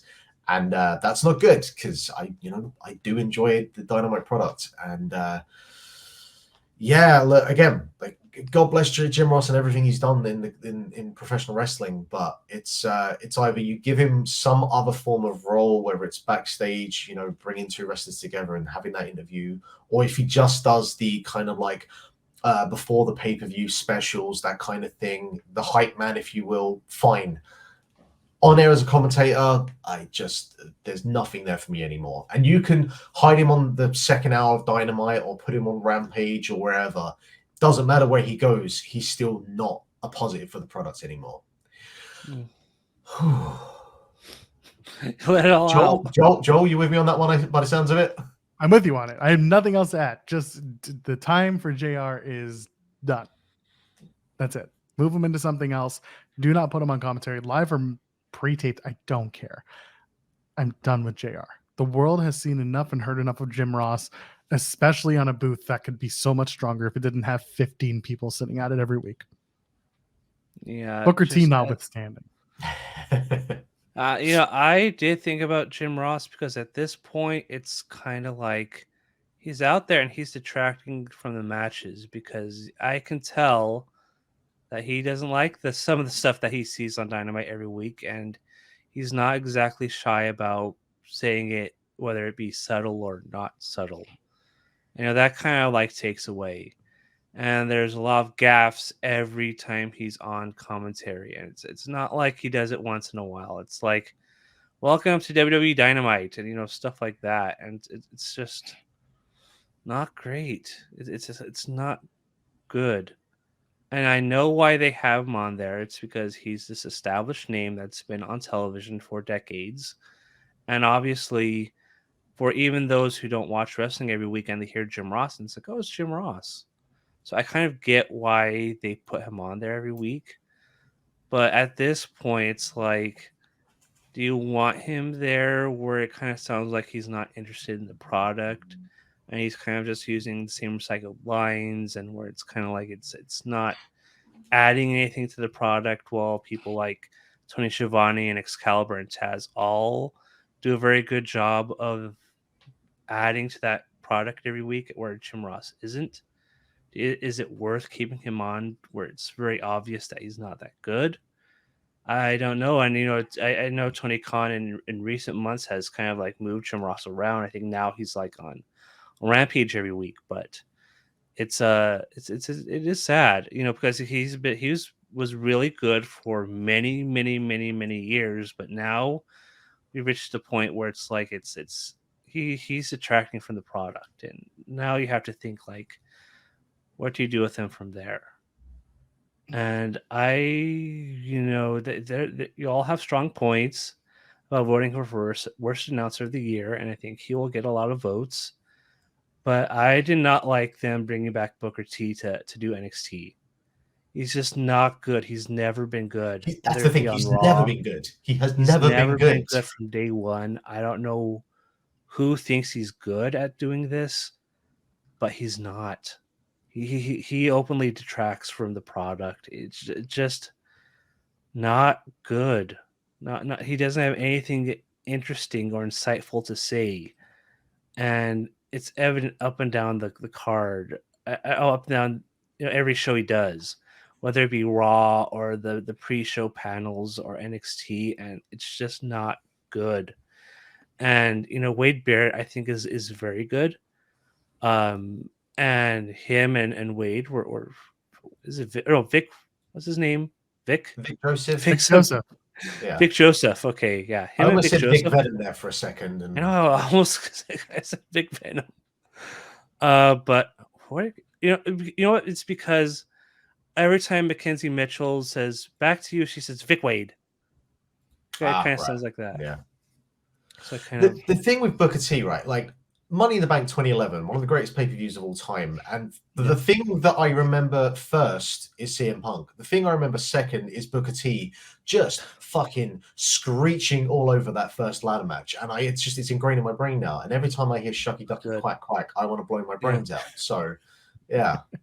The only thing that I will say in defense of Booker T is, and by the way, I agree that he's probably worst television announcer, him and Jim Ross, is that Booker T over the last week on NXT has shown a lot of really good emotion when it comes That's to true. Roxanne, because that's one of his students from course, reality wrestling. So I'll I do like that. It adds to the story. And his whole like mini feud, how salty he is about the New The Day New Day. Yeah. having Yeah. more tag title runs than he has. Yeah. Those are, but again, it's very like Booker centric. It's not Yeah, getting the product over. It's like using Booker to get someone over or just get an idea over, but it's entertaining. That being said, that's not enough for me to be like, yeah, Booker T's a really good announcer, because I don't want to hear him be like, oh, shucky ducky quack quick, ha ha ha, and I'm like, please shut the fuck up. And it's like, Jesus Christ, this is NXT. You either have the whole point of it is either you're training announcers or there's got to be someone. There has to be like a camera guy out the back who's cut a promo one time. You're like, oh, you know what? Fuck it, we'll give him a go. Maybe he can pull it out. I've said this before. Booker T coming back to me felt like they saw what he was saying on his podcast, and they said it's better to have someone in the tent pissing out than someone pissing into the tent. Yeah. Because he's got a long deal left with WWE. So instead of having him bitch, moan, and complain on a podcast about something he's not experiencing every week, have him come in and maybe that'll change his view. Or we can also tell him, hey, we're paying you to do this, so maybe don't be such a dick. Yeah. So that's kind of my theory with why they brought him back. It's not the worst theory. I had not considered that. But yeah, there's probably something to that. On the other side, though, in terms of best television announcer, there's a couple of ways you can go with this. And I simply just went with the pure enjoyment, the pure banter that Taz brings every week or so. Whether it's just him and Excalibur just yucking it up on Dark, or when he actually remembers what he's meant to be there for, and it's like, oh yeah, here's the guy who can do all the judo throws and whatnot, and he knows all like the actual names of the moves, and then he flips that switch, and you're like, oh yeah, fuck it, I love it when Taz gets into this mode. I love like SmackDown 2002, Michael Cole and Taz is actually secretly like probably my favorite commentary team of all time, because it's when I was getting into watching wrestling on a weekly basis and had the actual like accessibility to do so. And just I think it's because also that and the fact that Raw in 2002 is just a horror show. Yeah. But you had Taz just being all fucking, oh, I'm from New York and blah, blah, blah. But he played off of Michael Cole, who wasn't like this kind of like trope at this point. He still sounded like he had like energy to him and was passionate about the product. And fair, no one can do that for 20 years and not sound a bit tired by the end of it. So whatever. But there's that, like Shivani, there's that revitalization of Taz as a commentator, where he's clearly found this product that is giving him interest, something for him to sink his teeth into. He certainly wasn't getting from Impact in 2011 or whenever he was doing commentary there. And yeah, I just constantly find him a blast. And you could probably say like technically or whatever that Excalibur probably is the better announcer, but I just find Taz very enjoyable to listen to. So Yeah, that's me. Joel, I'll go over to you next. I'm a toss up. I don't know if I can give it to Ian Riccaboni only because Rick's not working weekly. But I guess you can say that, Tim Yeah. Storm's not working weekly either. But But Ian when Riccaboni, Riccaboni is there, he's incredible. when he's there and when he's doing it, yeah, he is fantastic. He's very good. Yeah, he's not only great at getting a story over, he's just he comes off as an authentic human who loves wrestling and as someone who just wants to call matches and make every single match matter. It doesn't. And he has the voice. He has a voice, that's the thing. Although he has the voice too much, because when you hear him talk normally, he still sounds like he's commentating. It's great. Yeah. Well, I want to just have conversations with him on the phone where be like, Ian, I'm going to go make lunch. What would you like for lunch? And have him be like, I'd like a chicken Caesar salad with, just have him narrate everything. Yeah, but he's going to describe that sandwich like it's a 5-star match. It's going to be incredible. Let him. Yeah. It's going to be great. The other person I would give it to is Michael Cole. And the reason being, once you know how much is going on in Michael Cole's ear while he's doing his job, he's always been a great pitch man. He's always been a great just a host. When you add in his commentary, it's gotten better now that the shackles are off and the expectation has changed as to what a WWE announcer is and isn't allowed to say. Those changes are notable. And I think next year, if things continue this way, we'll have more conversations about Michael Cole being put into best television announcer. Some of the things are heavy-handed, when he starts talking about like BWG or someone's running Noah or whatever it is, and whatever, we all pop because it's Michael Cole just giving a little substance and flair to those who've been watching for a long time or know about these things. But Michael Cole, I think, is very underrated when it comes to the amount of work that he puts into his job. Yeah, I mean, he more so probably than anyone else, just because of the length of time as well, is like the clearest cut example of someone who's just been absolutely just destroyed by Vince. And you just, it's one of those how good could he have been over those years if he was just, he didn't have to be left to his own devices, but it's just not with the handicap and the restrictions that Vince put on him. No, it's a fair point, definitely.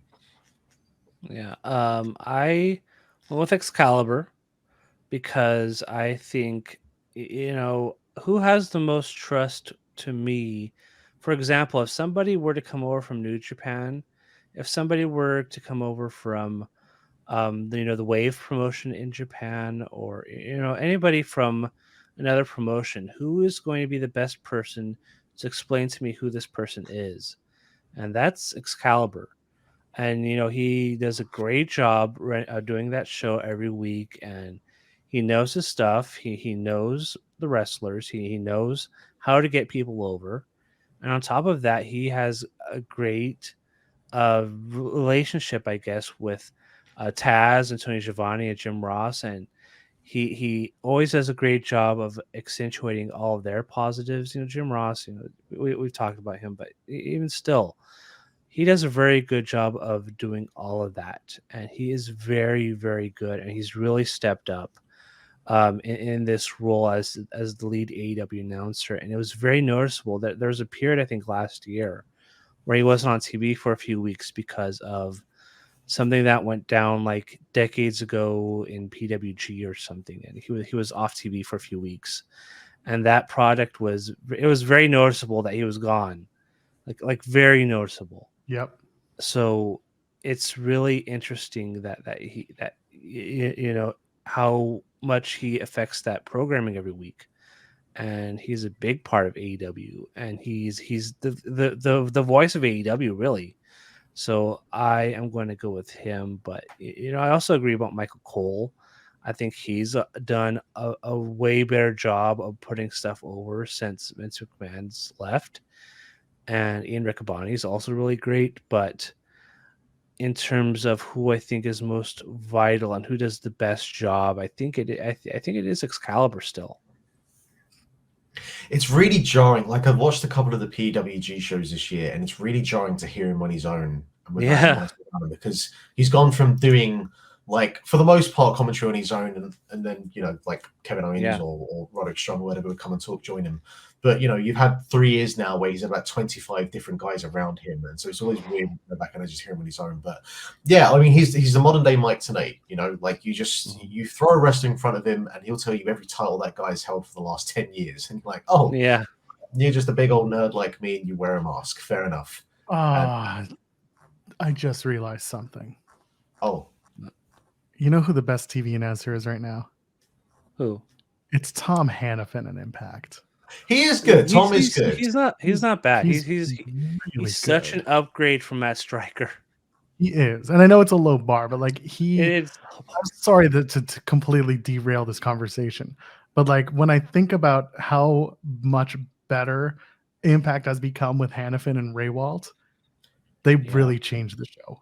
I mean, look again. I mean, Striker and D'Lo Brown is not the highest bar that anyone has to overcome, but you are right. Tom has really like improved the product, and hey, I will give a little bit behind the scenes. I'm good friends with Garrett Kidney, and he does talk about like the Tom basically will go to Garrett and say, hey, I need to know a whole bunch of things about this guy, and that's what you want. You want someone who can come to you and say, give me all the info I need on this guy, this feud, this history of these two wrestlers. Let's like give the backstory. And yeah, no, Tom is great, and certainly one of the reasons why Impact has been an enjoyable product in 2022. Definitely.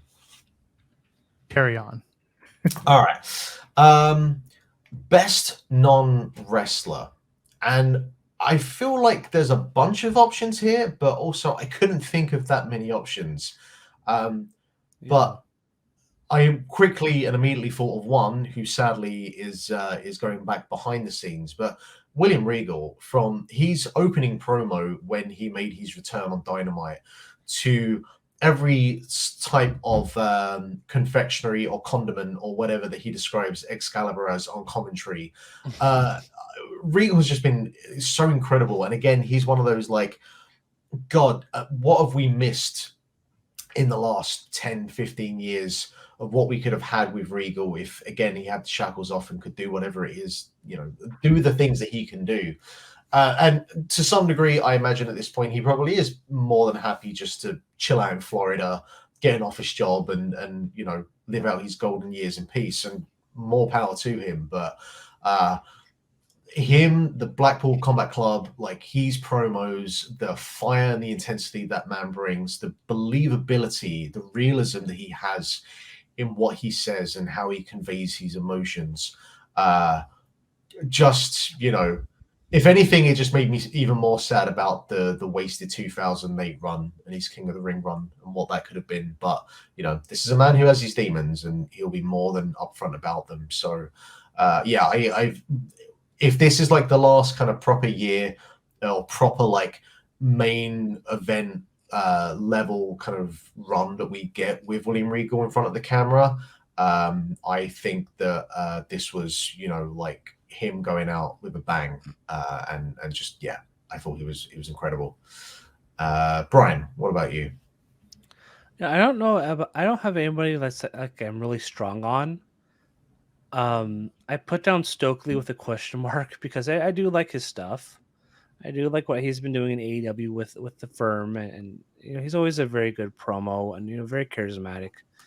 But there wasn't anybody that I'm like really super strong on. William Regal is also another really good one because I think all year he's been very good with the Blackpool Combat Club. I think that's a very entertaining.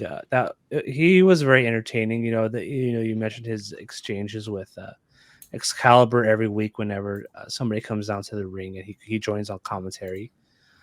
There's not a lot of like really really super someone or one person who's like really stands out, who's really strong to me. But Regal, I think, is a good one. I think Stokely is a pretty good choice. Paul Heyman, sometimes when he comes out and he cuts a promo, he's always very good and consistent at being very good at what he does. I don't know. There's not like much anyone else on the top of my head who you can go with. I think it's one of those three, right? Or unless I'm forgetting about somebody. Technically, you could say Bray Wyatt this year. Yeah, Yeah.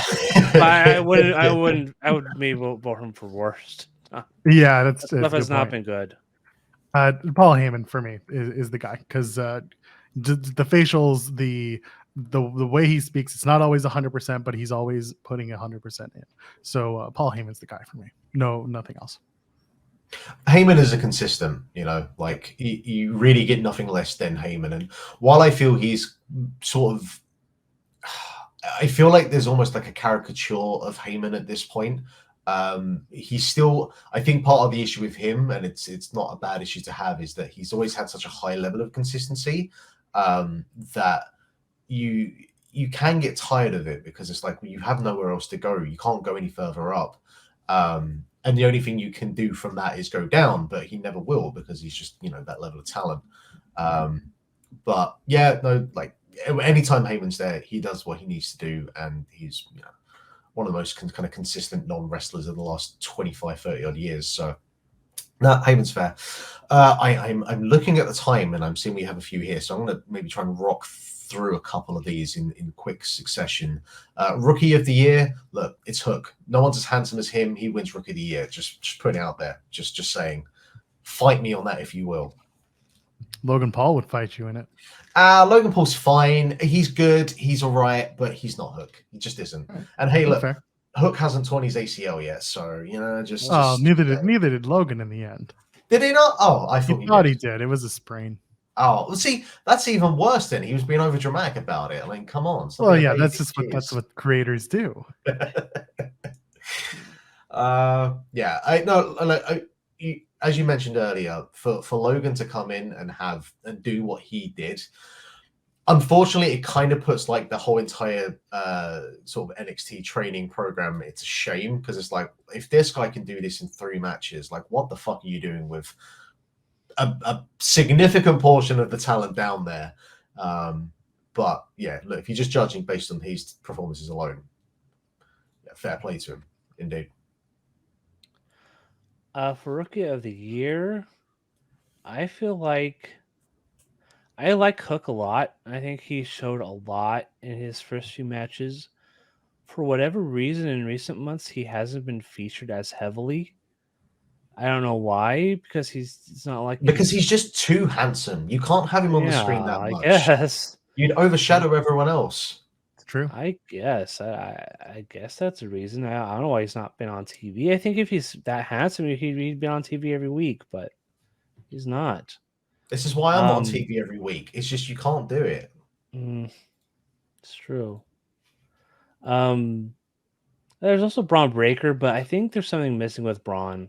The more I watch him, I mean, the first few weeks I remember watching him and thinking, everything they've said about him and what he's done, it's true. He's really impressive from day one and just really got it.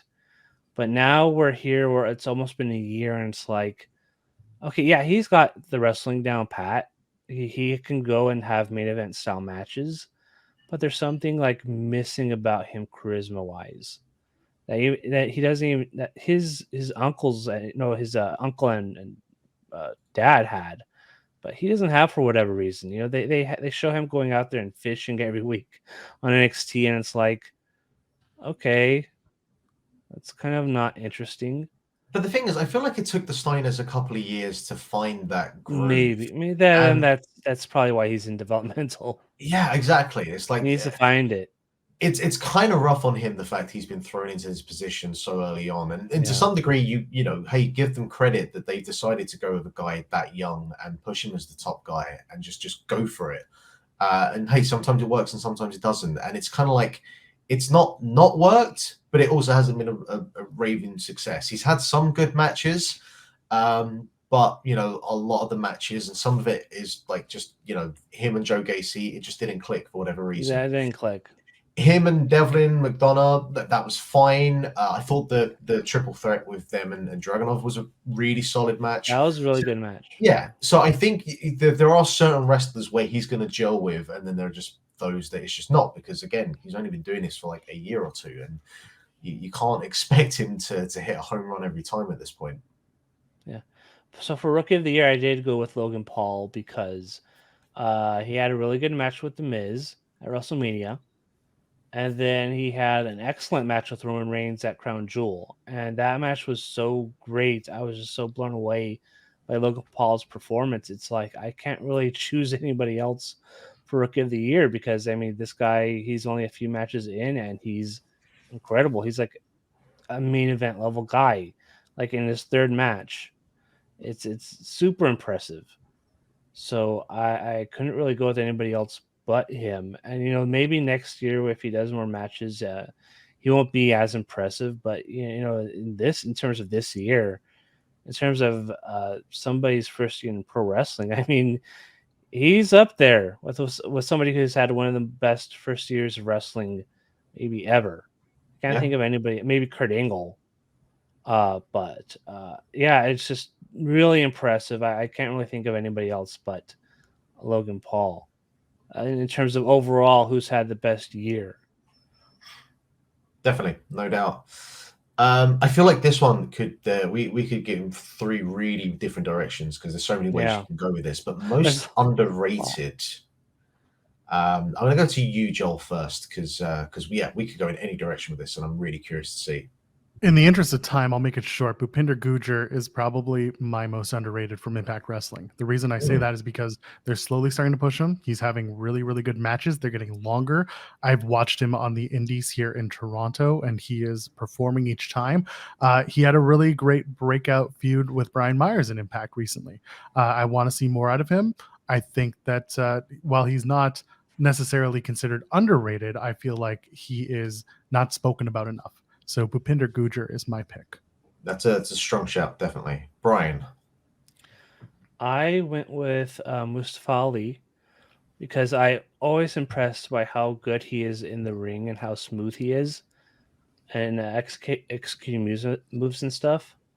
But just all year, it's either that he requested his release and they didn't give it to him, and then he came back and they made it very clear they weren't going to push him, especially under that Vince McMahon regime, and he just kept losing to The Miz and Austin Theory. Then Triple H takes over, and he tries to push him by losing to Austin Theory and The Miz every week, and it's like, like, what are we doing here? Do we want to push Mustafa Ali or not? It's like really weird push. It's kind of like a Daniel Bryan situation where they just want to keep having him lose and maybe he'll get over that way. That's the only thing I could think of. But yeah, going with Ali, just he's like the. And I'm already losing my voice. Yeah, I'm gonna go with Ali because it's just like every week I see him and it's like, oh man, what's gonna happen? And it's like he's gonna get buried. He's gonna get thrown into something, and it always happens. And it's pretty sad because he's much more talented than what he's being pushed as. So I was first going to go with Buddy Matthews, who is someone that you could probably have made that pick for about the last 5 years as the best kind of kept secret in wrestling, but he at least has had some exposure on television this year. So I'm going to go with JD Drake, who is someone that every time I see him on the independents, whether in a singles match, and he's had a couple of matches this year that have been fucking excellent, or as part of the Workhorsemen, he's just got that, like, that kind of big, burly bruiser style of a frame. But he's, kind of what we were talking about with Joe Gacy earlier. He can fucking move around the ring. And he's someone that, like, has been in there in AEW for a while and has just been lumped into this wingman stable with a bunch of goobers.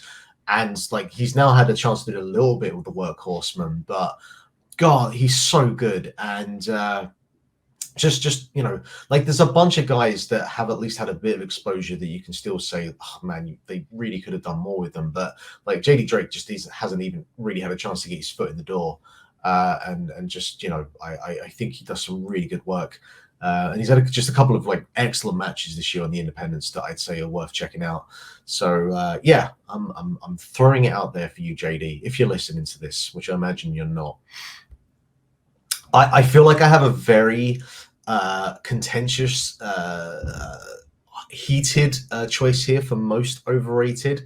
So I just want to throw this out here and then take whatever kind of heat comes my way, because I went through a couple of picks for this, but then I thought about an act that has been by far one of the most pushed acts in the company. And then I looked at my star ratings and I realized like I barely have any matches here that I've given any kind of ratings to. And that surprised me. I thought I would have had more at this point, and I know that the talent is there to do it, but it just hasn't come through in ring for me. And yes, there is more to wrestling than just the in ring, but they're still pretty pivotal apart for me. And though I do enjoy watching them, and I have certainly enjoyed like certain aspects that have come recently, I'm going to go with the Usos. And this is primarily from an in-ring aspect, because I do believe that like the outside of the ring stuff has picked up over the last month or two, as just said there. And I think that one of the big things that I think really works about what's happening now is that for the first time you're really getting that distinction of the difference between Jay and Jimmy, which is a thing they've not been able to figure out for about 12 to 13 odd years. But purely just if I look from the in-ring, man, there's so much more they should be doing and can do, and just hasn't been there for me. So like I feel like I might be out on an island on that one, but it's I'm just hey, it's my podcast. I can pick who I want, so I'm picking the Usos. I'll go to you, Brian, next. Okay. I never even thought of the Usos. I thought the Usos have done a pretty good job all year. Maybe not like the best in ring, but even then, I've been thinking, and it's like they had a good match with the Street Profits. They had good matches with Wrong Brutes. I mean, there hasn't been anything that I've thought that's been really bad. So I'm not feeling the Usos, but it is your podcast, so you guys totally entitled to say that. I went with Tyrus. Yeah, it's my continuing trend of the bearing the NWA, but there's no reason other than his connection with Fox News, and even then, it's like, why are we doing this? Like why? The thing with Tyrus though is that I don't think anyone anywhere other than Billy Corgan looks at Tyrus and goes, "Oh yeah, like he's the real deal." Because I always feel like the overrated and underrated categories are, you can look at it from different angles, and if you look at it purely from the aspect that he is the world champ, I fully get it. Yeah, I totally get it that you probably would go with overrated, but I don't think anyone on God's green earth looks at Tyrus and thinks that yeah, he's in the position he should be in. Yeah. I think it's just that they think he if he takes the title of Fox News, that everything's gonna somehow this is all gonna get attention to NWA and people are gonna watch the NWA, and it's like, no, nobody's gonna care. Nobody's gonna care if they see a guy with a title on Fox News and go, oh well, what's this about? I'm gonna go watch the NWA. It's like, no, I don't get it, and obviously the work isn't there. He's super slow and super bad. No, he's never been good, and in NWA it just feels like he's wrestling underwater. To put it politely, I remember a match between him and Mims that was somewhere earlier this year. I forget on what show, but it was like supposed to be more like an angle where he just destroys Mims, and I'm supposed to believe like he's really destroying him when his offense is so bad, it doesn't even look that great. And you can't sell me that he's being this bad, this devastating. He's really that bad, but um, no, you can't tell me that he's this devastating because he can't do anything. And then now it's just to try and sell it, and it's just really bad. No, but I'm going with Tyrus because he's just really awful. There's no redeeming qualities. He's not a good promo. He's not anything, and yet he is the NWA World Heavyweight Champion, which is really sad and tells a lot about that promotion and that product. I admire you finding another category to bury the NWA. So yeah, fair play. I can't think of anybody in WWE or in AEW who's like really overrated and really as bad as Tyrus. All right, Joel, what you got for me? Tyrus also injured Mims. That was not cool. Yeah, Thinking about that match, Mims is great. Shout out to Mims. I like Mims. I'll give you a WWE one, and I'll give you an AEW one. I think right now, Ricochet is fairly overrated in WWE. I think that Hello?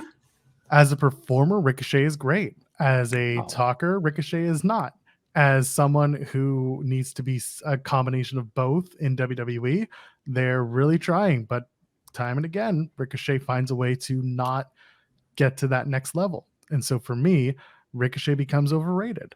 So that's my WWE pick. My AEW pick is Darby Allin, because I can't watch the same guy try to have a, you know what, use the censor button if you want, a suicide fest every match he has.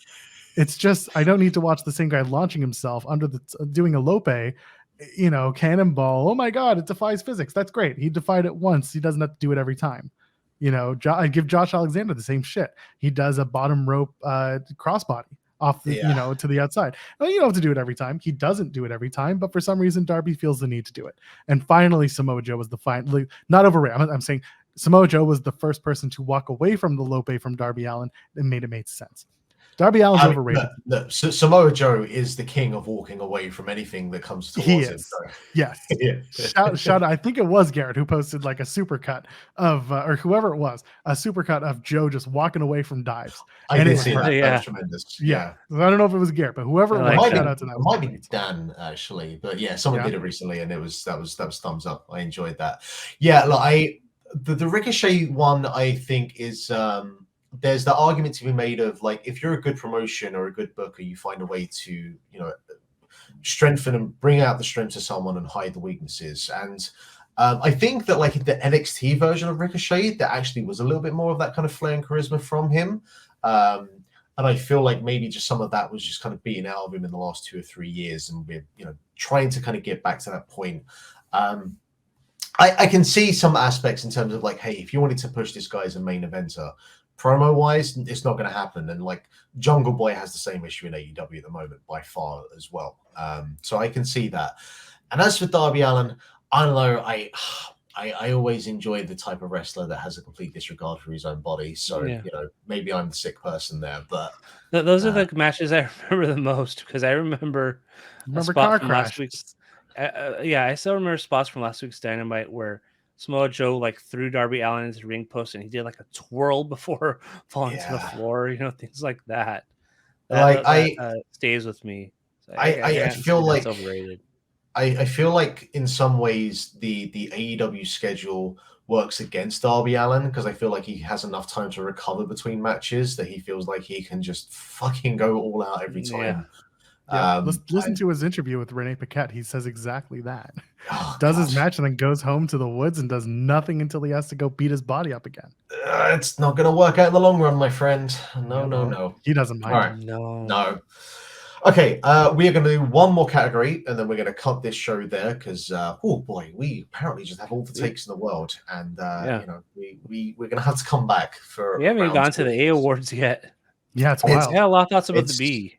Look, we got a lot of things to say, but we've got one more to go, and we're going to end on the best flying wrestler of 2022. And Joel, I'm going to start with you on this last category for this part of the show. I think I'm not alone in this. El Hijo del Vikingo is probably my high flying wrestler of the year. Just fantastic. There's nothing more I can say other than just go out and watch what he does. He's innovative and he's crisp and he hits his shit. That's really all that matters. Vikingo is the guy. Now that he's going to be working in the States, fantastic. The fact that I can't watch any of it it's like, what's the fucking point? He just honey dicked me to this. I hope that's just until the Los Angeles weekend, the WrestleMania weekend. My understanding, that's the idea. My understanding was AAA was like, hey, you can't show any of his matches on streaming, but we're going to show them on our programming instead, or some semblance of that. That's even worse. AAA, huh? That's what it is. Conan, Great talk to bunch of Conan. lads. It is what Talk it to is. talk to head of talent Triple A. relations, Conan. Boy. Bryan, how about you? I agree with Joel Vikingo. Just incredible. I remember seeing Triple Mania him and Phoenix, who I had down at one point, but then I remember who was actually more impressive, and there isn't anybody more impressive than Phoenix. But then there's Vikingo, who's more impressive than Phoenix, and did more crazier stuff in that match with the two at Triple Mania. So it's like it has to be Vikingo because I can't think of anybody else who's as comfortable doing those kind of spots as he is. And he does them and makes them look easy, and they're not easy at all. So it's really impressive at how good of a high flyer he is. And I guess I'll have to see him at in Los Angeles or something. I wish I could see him this weekend on all these shows he's starting up on. But Get some fan cam footage. yeah, somebody get fan cam footage and upload I it. need to find a because- way to get Vikingo and Dante Martin into the ring together because those two Yeah. just seem to. You think that would be like the first Dynamite match if they get him for Dynamite or Rampage? I Tony's just gonna put it on dark. probably. Hey, no, Uh, I'm sure that would at least get to Rampage. I would have to Um, think he's going to be on Dynamite sooner or later. Yeah, you would think so. You'd think so. He's far too talented, and Yeah. just everything he does is for the highlight reel, and I'm sure that's going to piss Mhm. off the Cornets of the world, but what do I care? Who cares? I went in a slightly different direction because certainly I think if you just look at it purely from the ability to hit an incredible array of high-flying moves, I think Vikingo does take it. But I went with the combination of the high-flying, but also someone who, and he's someone that I'll talk about much later on in a bunch of other categories. But the combination of the high flying and also just the body of work he's put out this year in terms of match output, I'm going to go with Mike Bailey, who spent a good portion of the year as X Division champion, who I kind of think in some ways probably should still be X Division champion, but whatever. Who mixes that combination of the striking but with the high flying, who can do so many different things. He's had so many different matches, and really I feel like a lot of what I have to say about him will be more relevant to other stuff later on, so I won't bury the lead with that. But just he's just a phenomenal wrestler, and I feel like part of it is that I have more access to his stuff than Vikingo's. So if I've seen much more of Vikingo's work, maybe I would be like more easily swayed. And that's not to say the fact that some of the matches I have seen with Vikingo have been my favorite matches of the year, but Bailey's output of work and consistent output of work has just been, it's just been unbelievable, and with such a variety of opponents as well. Just Mike Bailey, good old Canadian boy. It's I'm glad that 5 years of detention from America was over, because he's someone else where you just think like, God, what have we missed in those 5 years? What could have been. Yeah. I mean, I got to watch him, but yeah. Well, yeah, you yeah. But what about my needs, Joel? What about me? God damn it. Fan cam footage. We've been through this already. That's true. Yes, of course. All right. But yeah, all right. We are going to end it there for, I guess, what is now part one of our yearly Grap Up awards, because God damn it, Dave Meltzer, why do you have so many categories? So we'll come back to this. We'll streamline through, and we'll get to all of the other good stuff, including the likes of Best Tag Team, Match of the Year, Wrestler of the Year, all that kind of stuff. We'll kind of have to figure out when we'll do that, but that will be then. But for now, thank you very much, Bryan, as always. Thank you so much, Joel, for coming on and spending 2 hours. And now, by the sounds of it, having to find another 2 hours to spend with us. But I'm hoping we made a good first impression for you, and you'll come back to finish this off. I'll think about it. You got to wash my carpets. Yeah, that's true. I've already Another sent video. it back. I've sent it back to the DIY store. It wasn't even mine to begin with. Yeah, well, this is. I've this just have is to get my the deal. hands and do it manually. Jesus, It's all right. Fine, They're whatever. good carpets. God, the things I do for content. Find a good brush. Yeah. It's back at the DIY store. Whatever, I'll go get one. Fine. For everyone that's been listening, thank you so much for listening. Very much appreciate it. If you're watching the video, thank you very much for watching our faces. We will be back for part two, whenever that may be. If you see this before Christmas, enjoy Christmas. If we've already done Christmas, Happy New Year. If we've already done that, have a wonderful 2023. But until then, it's been the Grap Up. Thank you very much. We'll see you then.